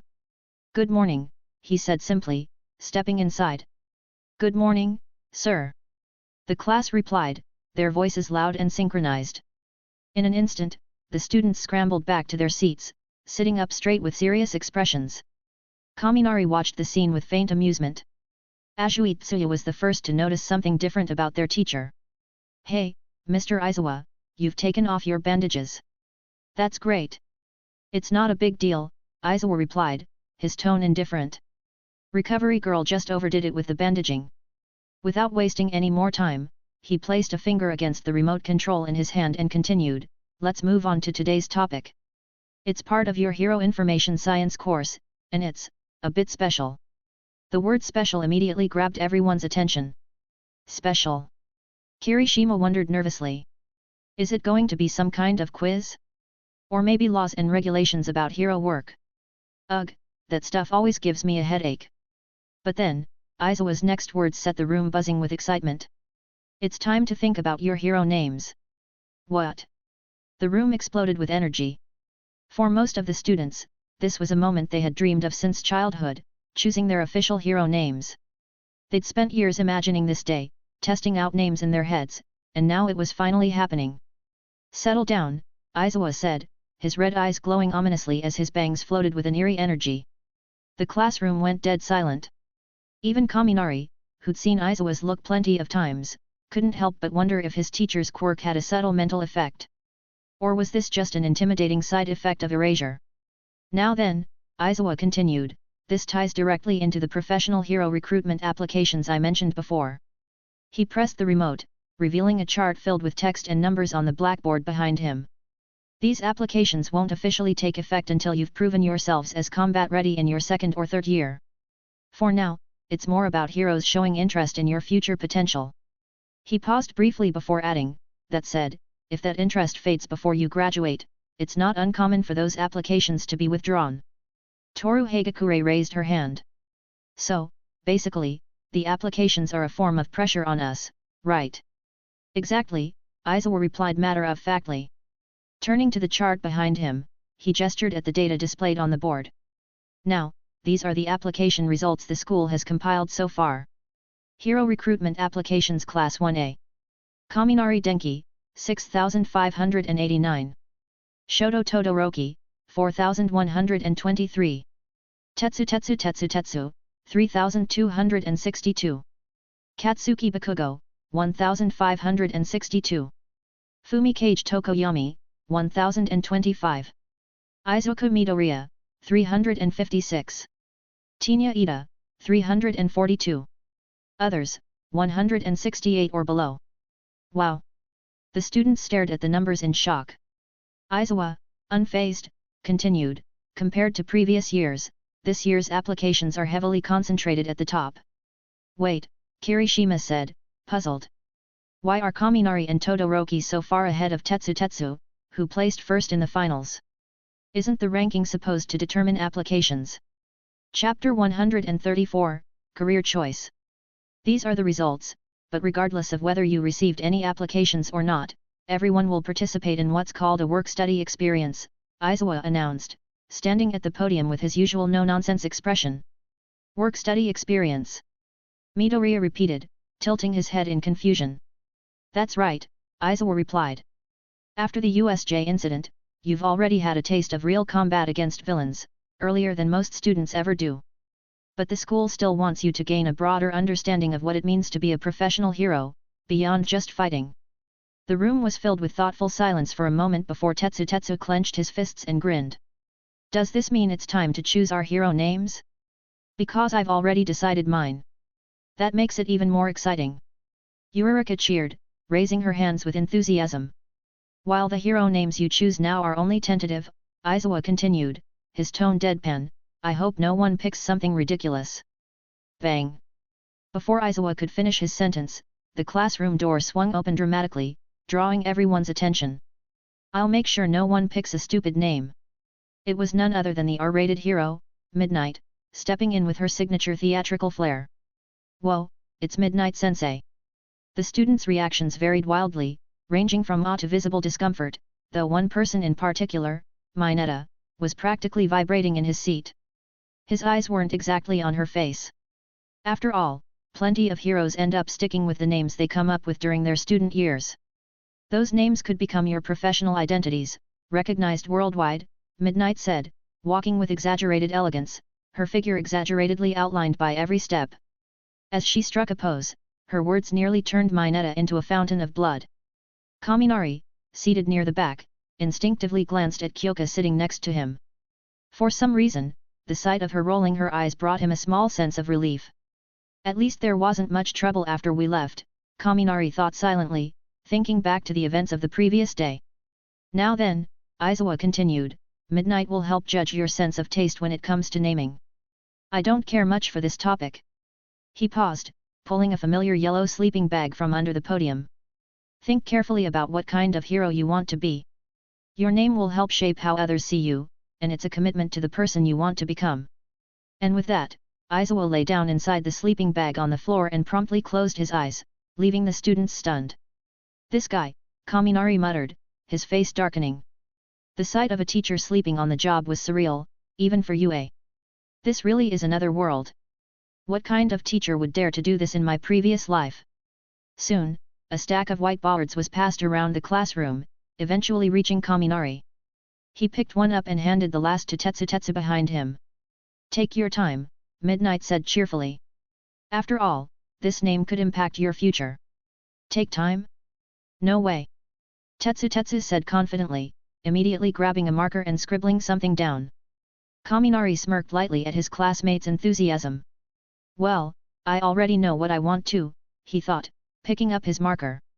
Without much deliberation, he wrote 2 kanji characters on his board, Raikiri.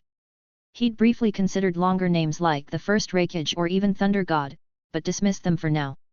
The former was too formal, and the latter felt like an overly ambitious title he wasn't quite ready to claim. Still, the name Raikiri had already become tied to him after his match against Todoroki, appearing in news headlines and online discussions. As for Thunder God, well, maybe one day. When he was truly strong enough, he hoped the world would grant him that title on its own. 10 minutes passed quickly. Time's up. Midnight announced with a grin. Let's start sharing your names with the class. Wait, we have to say them out loud. Kirishima blurted, his voice a mix of surprise and nervousness.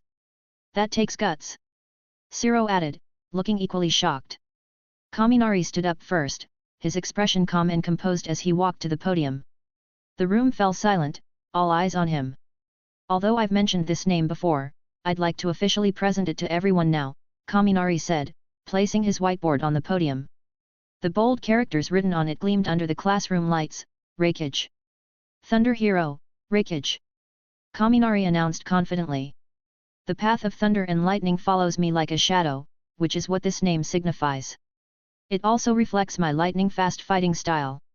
Cool name. One of his classmates whispered, and Midnight clapped enthusiastically. That's a strong start, Kaminari-kun. Well done. Midnight praised, her applause spreading energy through the classroom. All right, my turn. As Kaminari stepped down, Tetsu marched up to the podium, his whiteboard held high. Steel Hero, Colossus. Midnight nodded approvingly. Very fitting. It gives off a strong, reliable vibe, just like you. Inspired, Kirishima immediately stood up next. Strong Hero, Red Riot.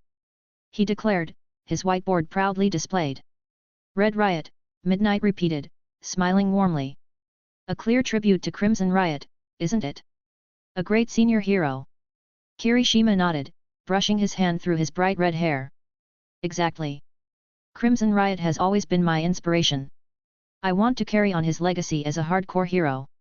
You'll need to carry the weight of that name, Midnight reminded him. I'm ready for it. Kirishima grinned, clenching his fists with determination. As more students presented their names, Kaminari noticed some interesting choices. Ida and Todoroki opted to use their real names, keeping things simple. Midoriya surprised everyone by choosing Deku, a nickname that once meant useless but now symbolized his determination. As for Bakugo, you can't use that, Midnight said bluntly, glaring at the name King Explosion Murder on Bakugo's whiteboard. That's completely inappropriate as a hero name. Fine. Bakugo snapped, crossing his arms with a scowl. How about Explosion Hero, Nuclear Blast? Kaminari suggested casually. Bakugo blinked, caught off guard. Despite his dislike for Kaminari, the more he thought about the name, the more he liked it. That's not bad, he admitted. Midnight's expression darkened. No. Absolutely not. The bell rang soon after, and Midnight collected everyone's whiteboards before leaving the classroom. All right, now that you've all decided on hero names, let's return to the topic of workplace experience, Aizawa said, standing at the podium once again, seemingly refreshed from his nap. It will last for 1 week. Students who received offers will get a list of agencies to choose from. Those without offers will be assigned to one of 40 agencies the school has partnered with. Make your decisions carefully, he concluded, dismissing the class. Kaminari looked down at the stack of agency offers on his desk, the sheer number overwhelming. So many. He muttered, flipping through them. Still, he wasn't too worried. He already had a few agencies in mind and just needed to see if they were on the list. When there are this many options, he thought, it's all about picking the right one. My book Naruto Reborn as Orochimaru was flagged again after I re-uploaded it this morning, meaning that even if I re-upload it, the same thing will happen. So, this is sadly the end for it here on WN. I'll still be uploading on SS every day. Or better still, you can check out my Patreon, it's all there. Thanks for your support while it was running. Chapter 135, 4 Choices. By 7:30 in the evening, Kaminari had just returned home, feeling a bit drained after a long day. He had spent an hour studying electromagnetics at Momo's house after school, and while he found the session productive, the effort had left him a little weary. During dinner with his parents, his father brought up some exciting news. "Blue Bird, the song you released today, is already a huge success," his father said with a wide grin. "Really?" Kaminari's face lit up, his tiredness briefly forgotten. "It's already ranked 7th on the Japanese MTV popularity list, and judging by the current momentum, it might even break into the top 3 by the end of the week." "That's amazing," Kaminari replied, genuinely happy with the results. "And that's not all," his father continued, pouring himself a glass of soju to celebrate. "Since this afternoon, we've had people reaching out to license the song for covers and broadcasts. There's even a language school called Aozora that wants to use it as their school song." As his father took a hearty sip of soju, clearly in high spirits, Kaminari felt a swell of pride. However, he had other pressing matters on his mind tonight, so he didn't linger in the living room. After finishing dinner, he excused himself and went back to his room. Okay, let's see which big shots want me." Kaminari exhaled as he sat down at his desk. He was dressed in a bright yellow Pikachu onesie, complete with a hood featuring Pikachu's face and ears. The one-piece pajama was undeniably cute, though Kaminari would probably deny it if anyone else pointed that out. Turning his attention to the task at hand, Kaminari focused on the stack of workplace invitations in front of him. Over 6,000 agencies had expressed interest in him, an overwhelming number to go through in detail. To simplify the process, he decided to narrow his search to the top 20 professional heroes on the Hero Billboard chart. Even with this filter, it still took him over 30 minutes to sort through the names and find their invitations amidst the sea of papers. Eventually, Kaminari had a dozen cards left on his desk. He began scanning the names one by one. Gravel Hero, Snatch ranked 17th. BMI Hero, Fat Gum ranked 15th. Foreshadowing Hero, Sir Nitai ranked 13th. Forest Hero, Kamui Woods ranked 11th. Orca Hero, Gang Orca ranked 10th. Dragon Hero, Ryukyu ranked 9th. Full Hero, Yorawi Musha ranked 8th. Shield Hero, Crust ranked 5th. Rabbit Hero, Mirko ranked 6th. Ninja Hero, Edge Shot ranked 5th. Fiber Hero, Best Jeanist ranked 4th. Wing Hero, Hawks ranked 3rd. However, his expression darkened slightly when his eyes landed on the final card. Flame Hero, Endeavor ranked 2nd. Kaminari raised an eyebrow, frowning in confusion. What is Endeavor even thinking? Why would he invite me, the guy who almost beat his son to a pulp during the sports festival? Shaking his head, he set Endeavor's card aside. Yeah, no. Not happening. I wouldn't have chosen him anyway, but even if I had, his style isn't a good fit for me. For Kaminari, the purpose of this workplace experience was to learn specifically, to refine his fighting style and gain valuable combat insights. While Endeavor was undeniably powerful, Kaminari doubted he'd benefit much from his instruction. I need someone who can teach me advanced physical techniques that match my speed and fighting style. That rules him out completely. With that, Kaminari moved Endeavor's card, along with the invitations from Kamui Woods and Fat Gum, back into the pile of over 6,000. Next, he eliminated a few more based on their combat focus. All right, he muttered, pulling out more cards. Snatch, Mirko, Gang Orca, Ryukyu, and Crust. They're all amazing heroes, but their styles don't really align with what I'm looking for. I need agility, speed, and precision. Fast attacking heroes who can teach me something new. Soon, 4 more cards were set aside, leaving Kaminari with a smaller, more manageable pile. He turned his attention to the remaining invitations. Armored Hero, Yoroi Musha ranked 8th. Ninja Hero, Edge Shot ranked 5th. Fiber Hero, Best Genist ranked 4th. Wing Hero, Hawks ranked 3rd. He paused for a moment, picking up Yoroi Musha's invitation. His style is pretty different from mine, but his mastery of Japanese swordsmanship and ancient martial arts is incredible. That could be worth learning. After some thought, Kaminari set the card aside in a maybe pile.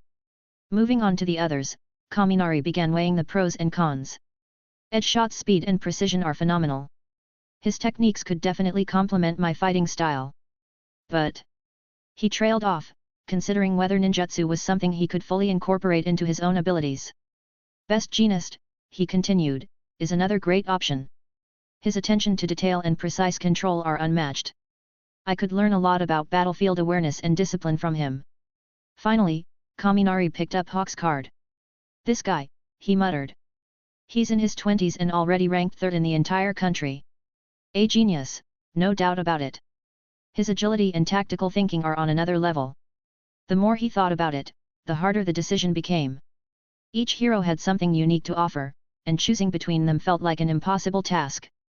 By the time Kaminari glanced at the clock, it was already 9 p.m. Letting out a long sigh, he leaned back in his chair. This is going to take more time, he admitted to himself. Luckily, I still have a few days to decide. I'll look into their records more carefully and see if anything stands out. As he stared at the 4 remaining cards, another thought came to mind. Actually, what about Aizawa-sensei? Kaminari muttered, recalling how effortlessly their homeroom teacher had handled dozens of villains during the USJ attack. His calm demeanor and practical combat style had left a lasting impression. Maybe I should ask him for advice. He might have some insight on which agency would be the best fit for me. Rubbing the back of his neck, Kaminari chuckled lightly. Man, this is tough. Who should I choose? T/N, can you guess which agency he'll end up picking? Chapter 136, It's ready. The next day, during lunch break. Hey, have you guys decided which hero agency you're going to? Ashido Mina asked, slumping over her desk in mild frustration. Decided? What's there to decide for someone like me who didn't get a single invitation? Aoyama replied dramatically, throwing his head back with an exaggerated sigh. I'll just go wherever the school assigns me. His tone was so bitter it made everyone glance at him awkwardly. He had been sulking ever since the results were announced. You really don't have much vision, do you? Same here, Ojiro added sheepishly, rubbing his nose. Ashido turned her attention back to the table of students who had received invitations. What about you guys? She asked, a faint trace of envy flashing in her eyes. It was hard not to feel disappointed. She'd put up a decent showing at the sports festival, so why hadn't she gotten even a single invitation? I'm going to MT Ladies Agency. Mineta Minoru suddenly piped up, his chest puffed out with pride. Everyone turned to him in shock. You got an invitation? No way. You weren't even on the rankings yesterday. Kyoka asked, staring at him in disbelief. He, after I got home, the school contacted me and told me I had an invite. Mineta said smugly, his mind already filled with questionable fantasies. And it's from the super sexy Ms. MT lady herself. The room fell silent as everyone stared at him with flat, unimpressed expressions. Without a word, they collectively decided to steer the conversation away from Mineta. When it comes to choices, Kaminari and Todoroki had the most invitations, Momo remarked, looking at the two of them curiously. Have you both decided? No, Kaminari replied, letting out a helpless sigh. I've narrowed it down, but there are still too many good options. I'll probably ask Aizawa-sensei for advice after school. No, Todoroki added simply, his tone cold and detached. This is what they call a good problem to have, Tokoyami commented quietly. Kaminari raised an eyebrow. Oh? Does that mean you've already decided? Tokoyami nodded. I submitted my choice to Aizawa-sensei this morning. Which agency did you choose? Midoriya asked, his curiosity piqued. Hawk's agency, Tokoyami replied in his usual calm, mysterious tone. Hawks. The third-ranked hero. Midoriya exclaimed, eyes widening in amazement. Wow, that's incredible, Ashido said, looking at Tokoyami with open admiration. While the others marveled at Tokoyami's choice, Kaminari fell silent, a subtle frown forming on his face. I thought Hawk's invitation was exclusive, he thought to himself. Suppressing his doubts, he decided to shift the conversation toward his friends. What about you, Tetsu? And you, Momo? Tetsu grinned. My choice is simple, I'm going to train with my judo teacher, Daimon Goro. Wait, Daimon sensei is a professional hero? Kaminari asked, surprised. Yeah, I didn't know either. Tetsu admitted with a laugh. But yesterday, he pulled out this old, dusty hero license from his desk. Turns out, he's the real deal. Interesting, Kaminari said with a nod before turning to Momo. I haven't decided yet, she said thoughtfully, resting her chin on her arm. I'm stuck between Snake Hero and Ryukyu. Ryukyu is ranked higher, right? Kyoka pointed out. That's true, Momo replied. But Mizuo Uebami has her strengths too. Both are great options. As the discussion continued, most students revealed their choices. Uraraka had decided to go with the fighting hero, Gunhead Agency, while Bakugo had chosen the fiber hero, Best Jeanist Agency. Kaminari couldn't help but chuckle when he heard that Kota Koji, the classmate with the least presence, was heading to an obscure zoo called Encounter with Demons. It wasn't a well-known agency, but the environment seemed perfectly suited to Kota's quirk. After school, Kaminari stayed behind to meet with Aizawa. The two spoke privately in the teacher's office for about 10 minutes before Kaminari finally emerged, a thoughtful expression on his face. I didn't expect Aizawa-sensei to recommend him. He muttered to himself as he joined Tetsu at the school gates. As they walked home together, Kaminari remembered something important. Oh, right, my new combat uniform. He exclaimed suddenly. I almost forgot that we'll be using them for the workplace experience. Pulling out his phone, he quickly scrolled through his recent call history until he found the contact he was looking for. Got it. Kaminari grinned, dialing the number. The phone rang twice before a familiar voice answered. Moshi. Hey, it's Kaminari Denki. I wanted to check in about the combat uniform. Ah. Mr. Kaminari. Finally, I was wondering when you'd call. Sorry about that, Kaminari said, scratching the back of his head sheepishly. Things have been a bit hectic lately. It's no problem. Do you have time to come by now? Kaminari glanced at Tetsu, then lowered his phone slightly. Hey, want to come with me? You can check on your own uniform while we're there. Sure, Tetsu replied, nodding. Let me call Daimon-sensei and let him know.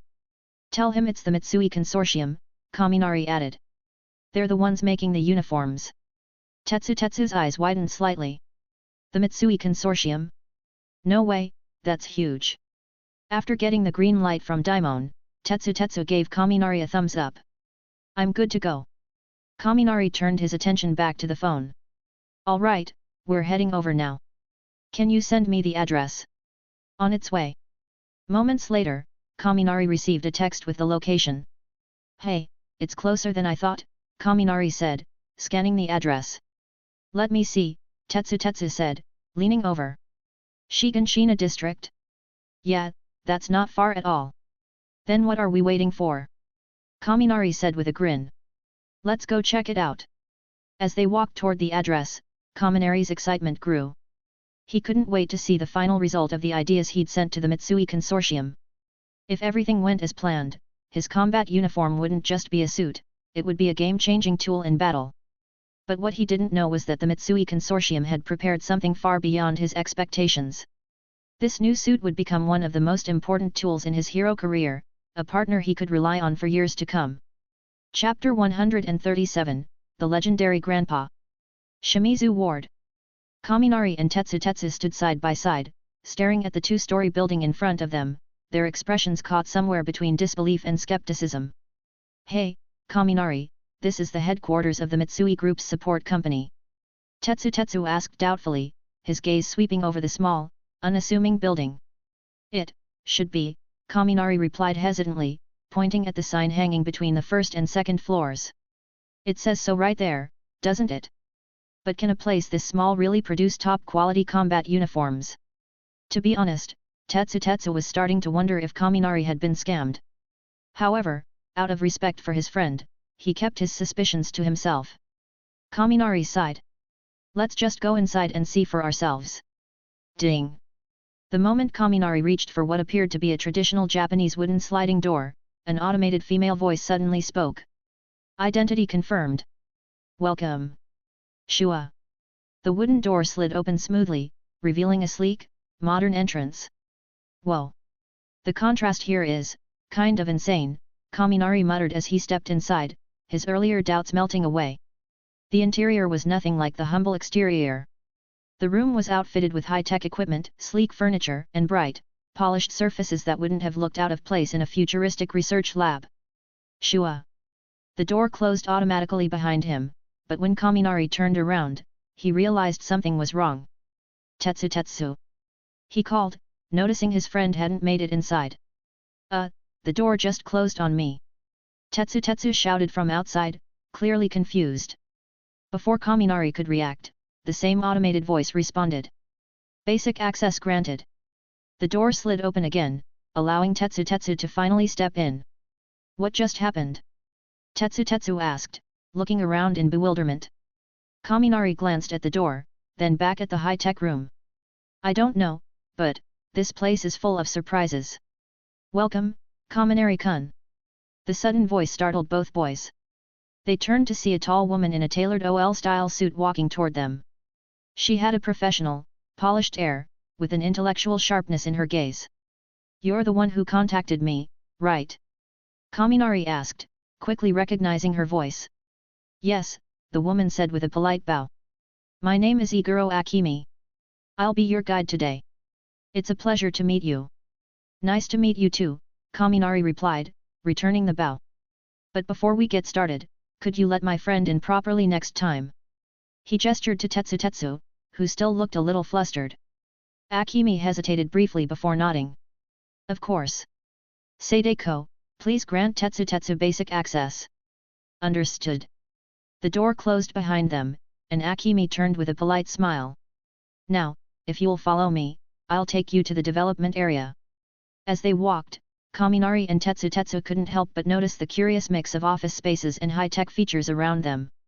The pristine white walls and polished floors gave off an almost clinical vibe. Is this place really just for making combat uniforms? Tetsu asked, his eyes darting around. Not quite, Akimi replied. This facility handles a variety of advanced research and development projects. But you'll see soon enough. She led them to a blank white wall. Without warning, the automated voice spoke again. Identity confirmed. Shua. The wall split apart, revealing what looked like a small elevator. Please step inside, Akimi said, gesturing for them to enter. Is this an elevator? Tetsu asked, glancing around. No, Kaminari said, his brow furrowing. This is going underground, isn't it? Akimi nodded with a small smile. That's correct. The equipment development area is located several levels below ground. Underground. Tetsu's eyes widened. This feels like something out of a sci-fi movie. When the elevator doors reopened, Kaminari and Tetsu were left speechless. Whoa! Tetsu whispered in awe. The underground facility was enormous. Glass partitions divided the space into countless sections, each one bustling with researchers in white coats working diligently at various high-tech instruments. The faint hum of machinery filled the air, and the soft glow of monitors and consoles illuminated the area. This is insane, Kaminari muttered. The sheer scale and sophistication of the facility made it feel like they'd stepped into another world. Follow me, Akimi said, leading them through the maze of corridors. As they walked, Kaminari couldn't help but marvel at the seemingly endless expanse of the underground complex. How big is this place? He wondered aloud. Akimi smiled. Big enough. After several minutes of walking, they finally arrived at a set of glass doors that were noticeably larger than the others they had passed. This is the main lab, Akimi explained. Please go inside. I'll wait here. Thanks, Kaminari said, stepping through the doors with Tetsu close behind. The moment they entered, the glass doors closed behind them. Before they could say anything, a dozen researchers in white coats turned to look at them. Their intense, scrutinizing gazes made both Kaminari and Tetsu feel a little uneasy. Tetsu started to say, but he was interrupted by the arrival of an elderly man. Kaminari-kun, we finally meet. The old man stepped forward with a warm smile, followed closely by a younger man in a white coat wearing light blue glasses. You are? Kaminari asked, narrowing his eyes in confusion. The man looked vaguely familiar. You don't recognize me? The old man said, chuckling. Let me give you a hint. One morning in Omiya Park. Omiya Park? Kaminari's eyes widened as the memory hit him. You're the old man who had a cardiac arrest. Exactly. The man said with a hearty laugh. I was wondering if you'd remember me. Kaminari stared at the old man in shock. But, what are you doing here? Is this place part of the Mitsui group? The old man's warm smile shifted slightly as he straightened his posture. Allow me to formally introduce myself, he said, his tone now carrying the weight of authority. I am Mitsui Bunteus, the former head of the Mitsui Consortium and the current patriarch of the Mitsui family. For a moment, Kaminari and Tetsu could only stand there, stunned. The old man's aura shifted briefly, exuding a commanding presence that left no doubt about his position. But just as quickly as it appeared, the intimidating aura vanished, replaced by his previous warmth. Well, how does it feel? Mitsui asked, smiling mischievously. Like you've won the lottery. Kaminari blinked, struggling to process what had just happened. Tetsu, meanwhile, looked like he was about to faint. Chapter 138, Golden Robe. You've got to be kidding me. Forget Japan, what lottery in the world could possibly have stakes this high? Kaminari raised his hand with a wry smile, the absurdity of the situation sinking in. He immediately recalled the abrupt announcement about a replacement support company. So, it turns out this was the reason behind the sudden change, huh? My new battlesuit must have come from this. Ha ha ha ha. Hearing Kaminari's sharp observation and lack of complaints, Bunteus burst into hearty laughter once more. Truth be told, it had been ages since he'd laughed so openly and joyfully. All right. I'm sure you're eager to see the suit by now. But first, let me introduce someone important to you. Mitsui gestured towards the man standing behind him in a crisp white lab coat. This is Dr. Tenma, the lead developer for the Mitsui Group's support equipment division. And the one who personally designed your combat uniform. Thank you so much for your hard work, Dr. Tenma. Kaminari said sincerely, bowing deeply. The doctor smirked slightly and replied, Kid, this battlesuit of yours is the most satisfying creation I've worked on in decades. If anything, I should be thanking you for showing up and giving me the opportunity. There was an unspoken depth to Dr. Tenma's words. He glanced at Kaminari thoughtfully, his expression betraying a mix of admiration and concern. Deep down, he mused to himself, this suit is a double-edged sword for you. Whether it will be your greatest asset or your downfall remains to be seen. Meanwhile, Kaminari turned toward Dr. Tenma with a hopeful expression. By the way, could I ask you to make a combat uniform for Tetsu as well? He gestured to his steel-clad friend beside him. We'll cover all the costs, of course, and I'll take responsibility for the design. This. Dr. Tenma hesitated, glancing briefly at Mitsui. It was a matter of policy, they didn't just casually make custom combat uniforms for anyone. Haha. You must be Tetsu, Mitsui said kindly, his piercing gaze softening. I heard about your performance at the Hero Sports Festival. But what impressed me the most wasn't your ranking, it was your roar at the end. A bold declaration of spirit. You seem like a dependable friend. So. Kaminari pressed, looking at Mitsui with anticipation. Haha, all right. I'll approve it on Dr. Tenma's behalf, Mitsui declared with a grin. But we're still running a business here, so I can't waive the fees. However, I'll give you a 10% discount for your friend's sake. Kaminari exhaled in relief and nudged Tetsu with his shoulder. Looks like you're getting yourself a top-tier battlesuit. He, Tetsu chuckled awkwardly, scratching his head. Thanks, Kaminari. And thank you, Mitsui-sama. Alright, let's get to the main event. Dr. Tenma interrupted, his tone suddenly brimming with confidence. I'll show you the suit now. I guarantee you'll be blown away. With that, Dr. Tenma led the group into the inner section of the lab. Shua! The glass door behind them closed with a faint sound, sealing them off from the rest of the facility. What is that? Kaminari and Tetsu's eyes widened in awe as they caught sight of the centerpiece within the room. Suspended midair in a transparent, cylindrical display case was an intricate combat uniform glowing faintly with golden light. The sleek fabric shimmered like molten gold, and dark golden flame patterns adorned the hem. Tetsu, unable to contain himself, muttered, "This is beautiful." "Yet," Kaminari agreed, nodding slowly as he stared at the radiant suit. The suit revolved slowly in its display case, allowing every detail to come into view. On the back of the robe, 5 bold characters were emblazoned vertically in dark gold, the first Raikiri. "It's like something out of a legend," Kaminari murmured to himself. But deep down, a small worry nagged at him. "Isn't this a bit too flashy for a hero's uniform?" Dr. Tenma walked up to the display case and began speaking with barely contained enthusiasm. "This, my friends, is the culmination of cutting-edge materials science. The combat uniform is made of cis memory alloy. Cis memory alloy is a super-shape memory alloy synthesized by fusing hundreds of metals and non-metal substances with an infusion of unique memory factors collected from off-world sources. It may only be as hard as steel structurally, but its plasticity is leagues beyond anything found on Earth." Dr. Tenma's eyes sparkled as he continued, "What's more, this alloy can perfectly respond to electrical signals, allowing it to adapt and reshape itself in real time. We've embedded an artificial intelligence chip and countless nanoscale electronic components within the fabric." Pausing for breath, he added, "I could spend hours talking about the intricate manufacturing process, but I'll spare you the lecture." Mitsui waved dismissively. Yet. Spare us the jargon and skip to the important stuff. Speak plainly so we can all understand, will you?" Dr. Tenma blinked, clearly flustered by the interruption. It wasn't every day he was cut off so bluntly. All right, he said sheepishly. "In simpler terms, this is a smart combat uniform with adaptive functionality.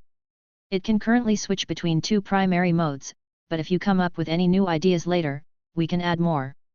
It also comes with a host of auxiliary features designed for hero work communication systems, networking capabilities, energy charging functions, emergency first aid, and advanced protective measures." Dr. Tenma smiled, pointing toward the display case. "The suit is powered by the energy storage crystal you provided, which serves as the core energy source. Unless you do something ridiculous, it should last a long time without needing a recharge." Kaminari and Tetsu were left speechless. The sheer sophistication of the suit was overwhelming. "How is this even real?" Tetsu mumbled in awe. Can I try it on?" Kaminari asked hesitantly, his voice tinged with nervous excitement. "Of course." Dr. Tenma replied without hesitation. "We'll need to bind it to your identity and run a few calibration tests anyway. If there are any issues, we can make adjustments immediately." Turning to the side, he issued a command, "Seideko, lower the isolation chamber." "Understood, Dr. Tenma." The display case began to lower slowly, the golden glow of the suit reflecting off the glass as it descended. "The glow, it's real," Kaminari muttered, taking a deep breath as he stepped forward. The radiance of the suit felt almost surreal up close. "So, how do I?" Kaminari hesitated, looking at the suit. It didn't move or respond, leaving him unsure of how to proceed. He turned to Dr. Tenma for guidance. The doctor raised an eyebrow, his lips twitching into a smirk. "What do you mean how? You put it on. Did you think it was going to jump onto you by itself?" "Ah, right." Chapter 139, Battle Mode, Start. A strand of black thread lightly brushed against Kaminari's head as he pulled on the robe, only to hear Mitsui Bunteis laughing uproariously behind him, accompanied by the barely contained chuckles of Tetsu. "This is so embarrassing," Kaminari muttered, his face flushed. Shaking off his hesitation, he reached out and grabbed a corner of the suit. Surprisingly, the texture beneath his fingertips wasn't cold like metal, but soft and smooth, almost like a fine silk fiber.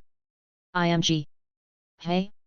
This doesn't feel like armor at all," he muttered, a hint of surprise coloring his voice. In no time, Kaminari had slipped the suit on. Before he could find a mirror to admire himself in his new combat uniform, a faint tingling sensation suddenly spread along his arm.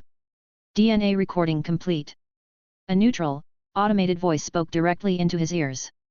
First meeting, partner. Please give me a name. The clothes spoke. Kaminari froze for a moment before remembering Dr. Tenma's earlier explanation about the suit's built-in AI system. A name, hey. Kaminari rubbed his chin thoughtfully. For some reason, the situation reminded him of the cheesy tropes he'd read about in online novels, where the protagonist always received some kind of system or overpowered gadget. Alright, let's go with Pikachu. Pikachu. To his astonishment, the AI instantly responded with a perfect imitation of Pikachu's iconic cry, so lifelike it felt like the little yellow Pokémon was right beside him. Kaminari blinked in disbelief. Wait, how is it this accurate? He asked, dumbfounded. Tetsu leaned closer, a skeptical expression on his face. Are you seriously naming it Pikachu? And how is it supposed to communicate? Just keep saying Pika Pika. Kaminari frowned for a moment before an idea popped into his head. Hey, Pikachu, can you try a humanoid voice? Understood, Master, the AI chirped, its tone suddenly transforming into a high-pitched and cheerful childlike voice. It sounded endearing, exactly what Kaminari had in mind. That's not bad, Kaminari admitted. But hold on, why are you calling me Master? Weren't we partners a moment ago?